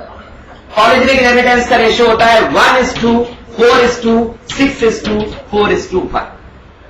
याद रखना है, वीट का कर्नेल कलर इसका एग्जाम्पल होता है, कर्नेल कलर ऑफ वीट, गेहूं का जो कर्नेल कलर होता है वो इसका एग्जाम्पल होता है पॉलीजेनिक इनहेरिटेंस का। रेशो है 1:4:6:1। पॉलीजेनिक इनहेरिटेंस का एक और एग्जाम्पल है ह्यूमन स्किन कलर। कोई रेशो बताएगा उसका?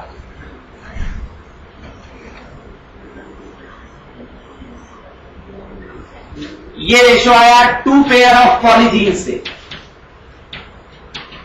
ह्यूमन स्किन कलर रेगुलेट होता है 3 पेयर्स ऑफ पॉलीजीन। सर एक बात बोले, समझ कुछ नहीं आ रहा सर, खाली इंफॉर्मेशन आ रही है। मुझे भी पता है, जो पढ़ा रहा हूं मुझे भी पता है कि मैं यहाँ कैसे आया ये नहीं समझा पा रहा हूं, समय की बाध्यता को देख करके, और बहुत सारा पढ़ना है उसको देख करके। आपको जितना बोल रहा हूं नोट कर लीजिए, एग्जाम में वही आना है। घर पर पढ़ करके क्लास के बाद पूछना चाहे हमेशा आपका स्वागत है। तो 2 जोड़े पॉलीजीन से रेशो यह आता है, 3 जोड़े पॉलीजीन से रेशो क्या आता है? कोई बता रहा हो? बोले बोलते क्या? 1:16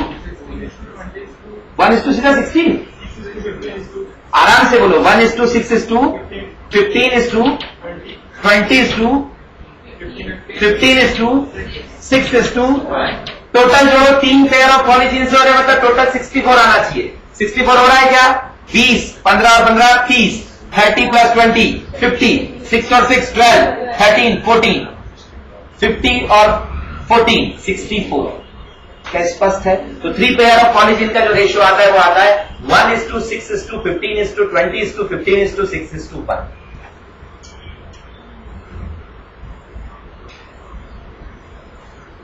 ये सारे क्वांटिटेटिव इनहेरिटेंस को रिफ्लेक्ट कर रहे हैं, इसलिए मेंडलिज्म से थोड़े से अलग आ रहे हैं।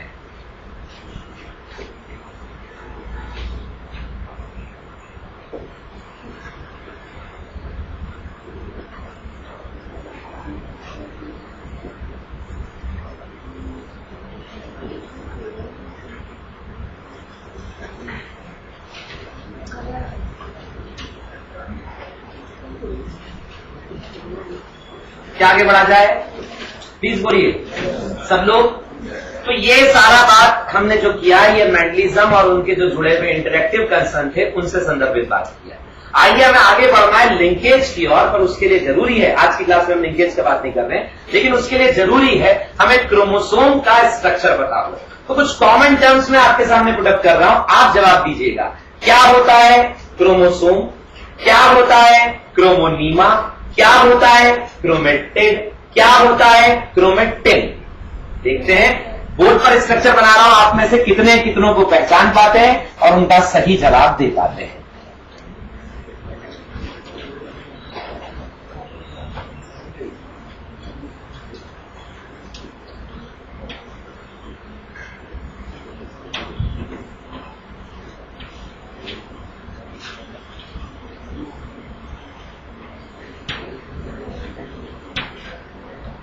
पहला प्रश्न है, इसमें से आप किसे क्रोमोसोम कहेंगे?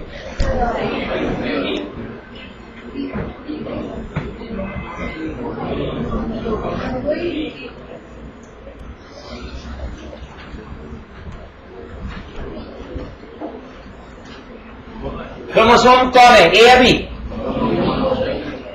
चलो छोड़िए, दोनों ही नहीं। ये कौन था? दोनों ही नहीं है। ये पूरी तरह से मेरी काबिलियत पर शंका है कि सर आपको देख के नहीं लगता कि आप क्रोमोसोम बढ़ा पाओगे। दोनों ही नहीं है। और क्रोमोसोम और क्रोमेटिड में क्या संबंध है? मैं सारे टर्म्स लिख रहा हूं यहां, क्रोमोसोम, क्रोमेटिड, क्रोमोनीमा, क्रोमेटिन, एक बार बना लेते हैं, क्रोमोमियर, सेंट्रोमियर भी ले लो, तुम्हारी इच्छा है।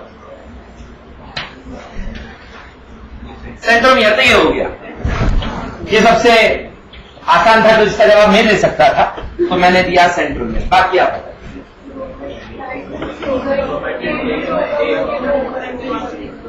क्रोमेटिड कहां होगा?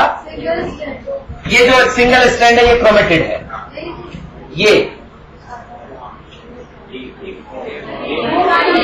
अच्छा चलो, एक क्रोमोसोम में कितने क्रोमेटिड होते हैं? 2 सिस्टर क्रोमेटिड। हाँ, बहन बहन, हाँ सिस्टर क्रोमेटिड। एक क्रोमोसोम में भाई साहब कह रहे हैं 2 क्रोमेटिड होती है। क्या आप सहमत है? क्या एक क्रोमोसोम में 2 क्रोमेटिड होती है? आप सहमत है? तो फिर क्रोमोसोम कौन सा हुआ? वो कि ये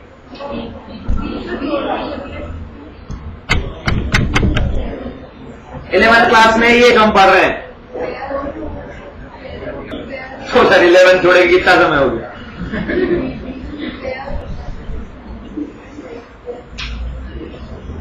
ये जब तक बताओगे मैं घर जाने दूंगा। आखिरी पोर्शन बैठे आराम से, एसी चल रहा है। ये क्या गर्मी में और जीवन में एसी चल रहा है, बस सार आपके बैठे में भी बैठा हूं, करना क्या? बाकी भोजन वोजन भूख भूख ये सब तो मोह माया मिथ्या है। फरमाए क्या? ट्राई तो करो, सबने पढ़ा है, क्यों कॉन्फिडेंस की कमी? गलत ही तो होगा और क्या? ये वाला क्रोमेटेड है और ये तो एक क्रोमोसोम में कितने क्रोमेटेड होते हैं? क्या ये ठीक कह रही है?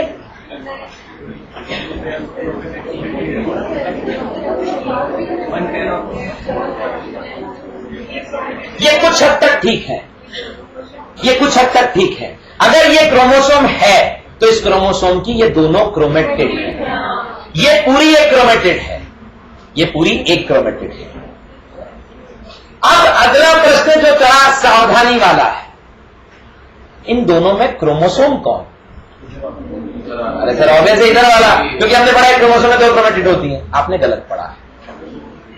आपने अगर सेल साइकिल पढ़ा हो तो आप पढ़ते हो कुछ ऐसा, मेटाफेज पढ़ते हो आप, याद है? वो ऐसे क्रोमोसोम इक्वेटोरियल प्लेट पर अरेंज होते हैं, फिर ऐसे ऐसे धागे बनाते हो। अरे हाँ, वो स्पिंडल पार्टिकल है, याद आया? फिर ऐसे क्रोमोसोम का पोलवर्ड मूवमेंट कराते हो, बोलते एनाफेज में सेंट्रोमियर डिवाइड करता है, याद आया?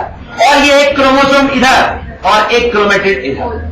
तब एनाफेज में 1 क्रोमेटिड बिहेव्स लाइक 1 क्रोमोसोम। ये मेटाफेजिक क्रोमोसोम है और ये एनाफेजिक क्रोमोसोम है, दोनों ही क्रोमोसोम है। पर हमारी सामान्य सेल में जब डिवीजन कंप्लीट हो जाते हैं ना, तब क्रोमोसोम ये होता है। आप जब जो ट्रेडिशनल डायग्राम बनाते हो, टिपिकल डायग्राम बनाते हो, ऐसा ही तो बनाते हो।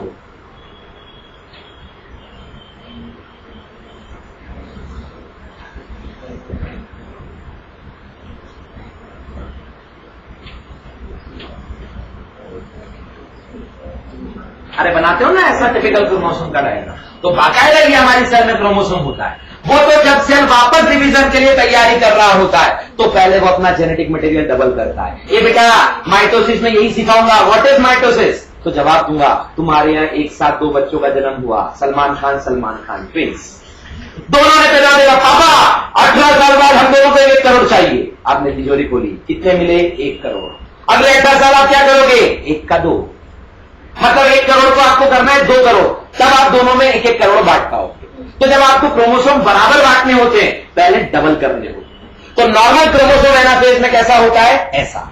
ये कब होता है? मेटाफेज में। तो दोनों क्रोमोसोम है। कोई पूछे एक क्रोमोसोम में कितने क्रोमेटिड, उससे पहले पूछो कि भैया कौन से क्रोमोसोम की बात कर रहा है। अगर मेटाफेजिक क्रोमोसोम बोल रहा है तब एक क्रोमोसोम में 2 क्रोमेटिड। अगर एनाफेजिक क्रोमोसोम में बात कर रहा है तब 1 क्रोमेटिड बिहेव्स लाइक 1 क्रोमोसोम। क्या स्पष्ट है? क्या समझ में आता है? बोलो यार, नोट करो इतना बात, फिर आगे बात करता हूं।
तो ये हुआ आपका क्रोमोसोम क्या और क्रोमेटिड क्या।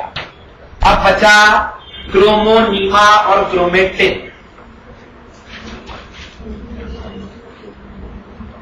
बोले कौन बता रहा है क्या होता है क्रोमेटिन, क्या होता है क्रोमोनीमा?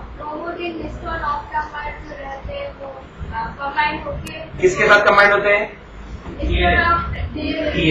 बहुत बढ़िया बेटा। वास्तव में बेटा इधर का बना चुके हो, सब लोग लिख भी पा रहे हैं मेरे साथ? फास्ट तो नहीं हो रहा है थोड़ा? प्लीज बोले हो रहा है या मतलब फास्ट हो रहा है क्या? और टाइम वाइम तो आप मेरे पे छोड़, जो मेरी समस्या है वो मुझ पे छोड़।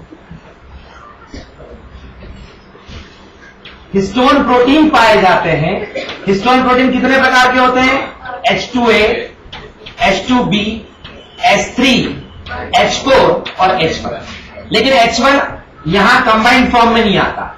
यहां जो ऐसे 8 प्रोटीन होते हैं उसमें 2 होते हैं H2A, 2 होते हैं H2B, 2 होते हैं H3 और 2 होते हैं H4।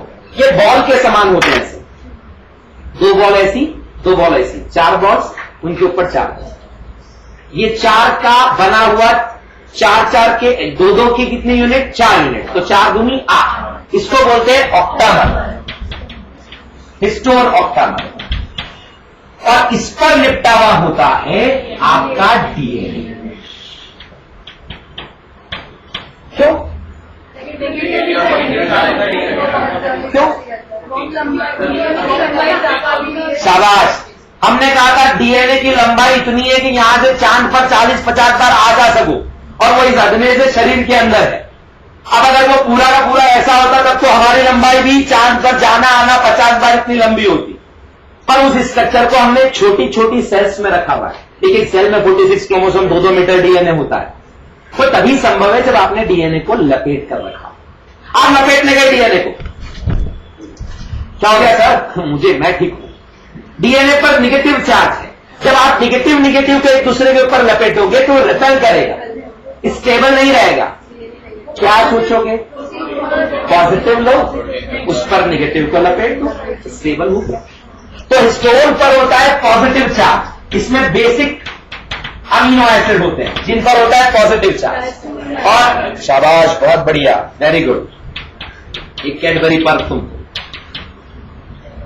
पीछे से हम भी बोलते हैं, में सुनता ही नहीं है, हमको तो देते ही नहीं है। थोड़ा जोर से बोला कीजिए, आपका जवाब दिया है तो मैं बराबर बोलूंगा। लाइसिन और आर्जिनिन रिच होते हैं आपके बेसिक अमीनो एसिड। ऑक्टोन या हिस्टोन से जिनका ऑक्टामर बना होता है, और उसका नेगेटिव चार्ज वाला आपका डीएनए जो है वो लिपटा हुआ होता है। डीएनए पर नेगेटिव चार्ज किसके कारण होगा? फॉस्फेट या फॉस्फोरिक एसिड के कारण। क्या स्पष्ट है? इन दोनों के मिलने से जो यूनिट बनती है उसको कहते हैं क्रोमेटिन। जब क्रोमेटिन और फोल्ड होती है, और कई सारे लूप का फॉर्मेशन उसमें होता है, तो बनता है क्रोमोनीमा, जिसको आप ऐसे क्रोमोसोम में हर बार स्पष्ट करते हो। याद आया? आराम से। डीएनए प्लस हिस्टोन, पतला थ्रेड बना, बोला क्रोमेटिन। जब क्रोमेटिन खूब फोल्ड होंगे, कई लूप उसके अंदर बनेंगे और कॉम्प्लेक्स स्ट्रक्चर बनेगा, उसका नाम क्रोमोनीमा। क्या स्पष्ट है? हम क्लास के खत्म होने में और हमारी बातों के खत्म होने से सिर्फ 5 या 7 मिनट दूर हैं, तो अच्छा सा स्माइल लाओ चेहरे पे और इसको समझते जाओ। क्या स्पष्ट है? बोलो यार। एक बार और बिल्कुल इत्मीनान से, आराम से। डीएनए पर है नेगेटिव चार्ज, स्टेबल करना है, पॉजिटिव चार्ज पर लपेटो। पॉजिटिव चार्ज है हिस्टोन प्रोटीन पर। हिस्टोन क्यों पॉजिटिव है? क्योंकि वो बने हैं बेसिक अमीनो एसिड से जिन पर पॉजिटिव चार्ज है। कौन से basic amino acid? Lysine, arginine. Histone कितने प्रकार के? 5। लेकिन ऑक्टामर कितने बनाते हैं? सिर्फ 4। कौन कौन से? H2A, H2B, H3, H4। इनकी कितनी कितनी यूनिट? 2-2। कैसे अरेंज? 2 और 2 4, पूरा यूनिट ऑक्टामर। उन पर क्या लिखता? इनसे क्या यूनिट बना? क्रोमेटिन। क्रोमेटिन बहुत लंबा होता है। डीएनए और हिस्टोन के लिपटने से, एक टर्म मैं भूल गया था आपको बोलना, डीएनए और हिस्टोन के लिपटने से, शाबाश बेटा, जो यूनिट बनता है उसको बोलते हैं न्यूक्लियोसोम। और कई सारे न्यूक्लियोसोम से क्या बनता है? क्रोमेटिन। और ऐसा क्रोमेटिन कई बार जब फोल्ड होता है तो क्या बनता है? क्रोमोनिमा। क्या यहां बैठे हर व्यक्ति को ये बात स्पष्ट है? बोलो यार, एक बार नोट कर लीजिए, फिर भी किसी को नहीं आएगा तो मैं दोहरा दूंगा। अभी दोहराऊंगा तो जो लिख रहे हैं वो डिस्टर्ब होंगे। जितना आपको समझ में आया लिख लो, मैं एक बार और दोहराऊंगा सबके लिखने के बाद। नहीं आता है तो छोड़ देना, मैं एक बार और दोहराऊंगा, पर अभी जो लिख रहे हैं वो डिस्टर्ब ना हो इसलिए अभी नहीं बोलूंगा।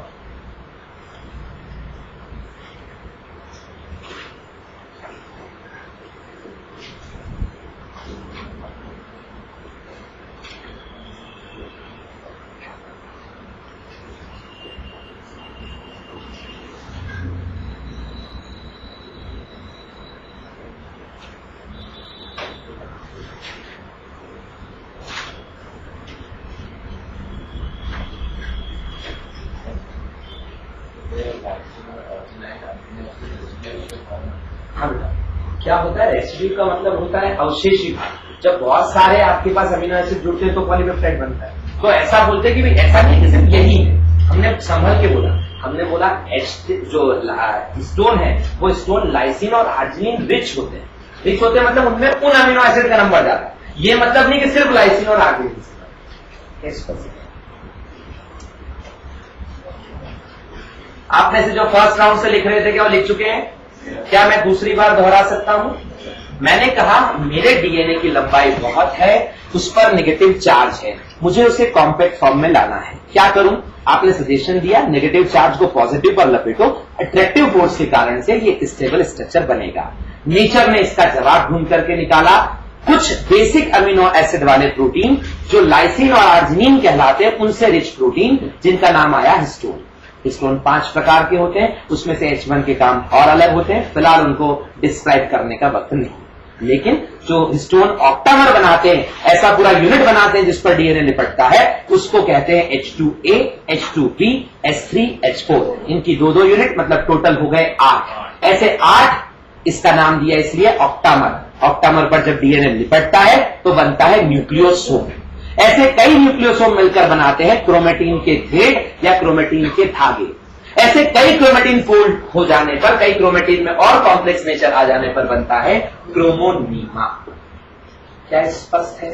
क्या समझ में आता है? बोलो यार। क्रोमेटिन से क्रोमोनीमा। जी हाँ बेटा, ये बहुत अच्छा प्रश्न है आपका। आप ऐसे पूछो सर, क्रोमेटिन और क्रोमोनीमा में कोई स्ट्रक्चरल, कोई कंपाउंड का डिफरेंस है, कोई मॉलिक्यूल का डिफरेंस है? नहीं, ये स्टेजेस है। शुरू में बना पतला गाढ़ा क्रोमेटिन और फोल्ड हो रहा है। मैंने मॉडल तो शॉर्ट कर दिया बेटा, वास्तव में सोलेनॉइड मॉडल है। डिटेल पढ़ाता तो फिर बोलता था 5 से 6 न्यूक्लियोसोम मिलकर बनाते हैं एक सोलेनॉइड का लूप। ऐसे 50 सोलेनॉइड के लूप बनाते हैं एक बड़ा लूप। ऐसे 18 लूप मिलकर बनाते हैं एक क्रोमेटिन। तो ये आप कहां जा रहे हो? सिंपल से और ज्यादा टाइट कर रहे हो और लपेट रहे हो। तो जब मोस्ट कॉम्प्लेक्स स्ट्रक्चर आता है उसको बोलते हैं क्रोमोनीमा। क्रोमोनीमा भी बना किससे? अगर आप ये पूछोगे तो मेरे पास जवाब वही है, डीएनए प्लस हिस्टोन। क्रोमेटिन भी किससे बना? DNA plus histone. डिफरेंस क्या? स्टेज का। मोस्ट कॉम्प्लेक्स, मोस्ट ऑर्गेनाइज्ड कौन? क्रोमोनीमा। थ्रेड लाइक पतले धागे के समान कौन? क्या स्पष्ट चलता? सब लोग बोलो यार। बस आखिरी बता दो, क्रोमोमियर क्या? ये एक बचा हुआ पर इस क्रोमोमियर दो सिंगल क्रोमेटिड में 2 जीन अगर एक ही सेम लोकेशन पर नहीं बेटा, वो आज बच्ची जो बोली थी ना शुरू में, तब मैंने बोला था वो हुआ। जीन के पाया जाने का संभावना जहां ज्यादा होता है उन जगहों को बोलते हैं क्रोमोमियर। क्रोमोसोम पर जीन्स के पाए जाने की पॉसिबिलिटी जहां सबसे ज्यादा, उसको बोलते हैं क्रोमोमियर। तो क्रोमोमियर इन पर, इधर देखो बेटा, क्रोमोनीमा पर कुछ जगह पाई जाएंगी जहां जीन के मिलने का पॉसिबिलिटी सबसे ज्यादा होगा। उसको क्या बोलोगे आप? क्रोमोमियर।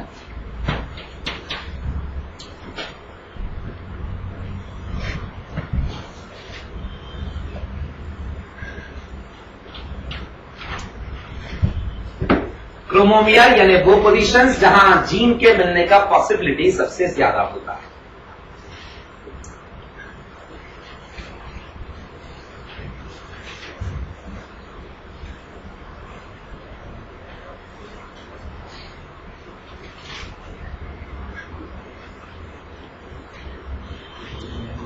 क्या ये स्पष्ट है? क्या ये समझ में आता है? तो आज के लिए इस सेगमेंट में इतना ही। इकोनॉमिक बॉटनी में भी ज्यादा नाम नहीं लेंगे, सिर्फ 2। आप बताइए क्या होता है एलियम सीपा, क्या होता है एलियम सेटिवम और एलियम सेटिवम? अरे आजू बाजू देखना, प्याज के आजू बाजू कौन? प्याज और क्या? हमेशा नाम ही जोड़ी में आता है, प्याज और। तो एलियम सीपा प्याज onion, allium cepa CEPA, allium cepa CEPA, allium cepa onion या प्याज, और एलियम सेटिवम ये हो गया गार्लिक। एलियम की स्पेलिंग नहीं आएगा, A. Allium cepa that is onion प्याज, और allium sativum that is garlic लहसुन। हम लोग बोलते हैं उसको लहसन नहीं, लहसुन उसका सही नाम होता है। तो लहसुन और प्याज ये आते हैं। मेडिसिनल प्रॉपर्टी है दोनों में ढेर सारा। प्याज जो है वो प्याज के अंदर मेडिसिनल प्रॉपर्टी होता है। ऐसे आप गर्मियों में कई बार आपने देखा होगा उसका सेवन करने से लू वगैरह जो हीट है वो हीट का अच्छा एब्जॉर्बर होता है। और बेगी रखने लगते हैं 2 मिनट और से 2 मिनट और लहसुन जो होता है ये एग्जाम में आपको ऐसे मिलेंगे, इसलिए बात कर रहा हूं। और लहसुन जो होता है उसमें ढेर सारी प्रॉपर्टी है। मतलब कोलेस्ट्रॉल के कम करने से लेकर के हार्ट तक को इंप्रूव करने में लहसुन महत्वपूर्ण होता है। आप एक चेक करते रहो, मैं बोलता रहूंगा, मेरा काम मैं करता रहूंगा। मेरा काम है पूरा आवाज सुना। लहसुन जो आता है वो उसका आपने बल्ब देखा होगा। मॉर्फोलॉजी अगर किसी ने पढ़ा है तो लहसुन के पूरे स्ट्रक्चर को जो मॉडिफाइड स्टेम होता है, अंडरग्राउंड स्टेम होता है, उसको बल्ब बोलते हैं। और उसकी कलियां होती हैं, हाँ ऐसी छोटी छोटी कलियां होती है। तो बड़ा लहसुन इतना होता है। बाजार में किसान एक बार ऐसे छोटे छोटे लहसुन लेकर के आए, तो व्यापारी ने कहा अरे तुम्हारा लहसुन तो खराब हो गया, इसको बोलेंगे एक कली का लहसुन और ये तो बेकार है, फसल ढंग से ही नहीं आया।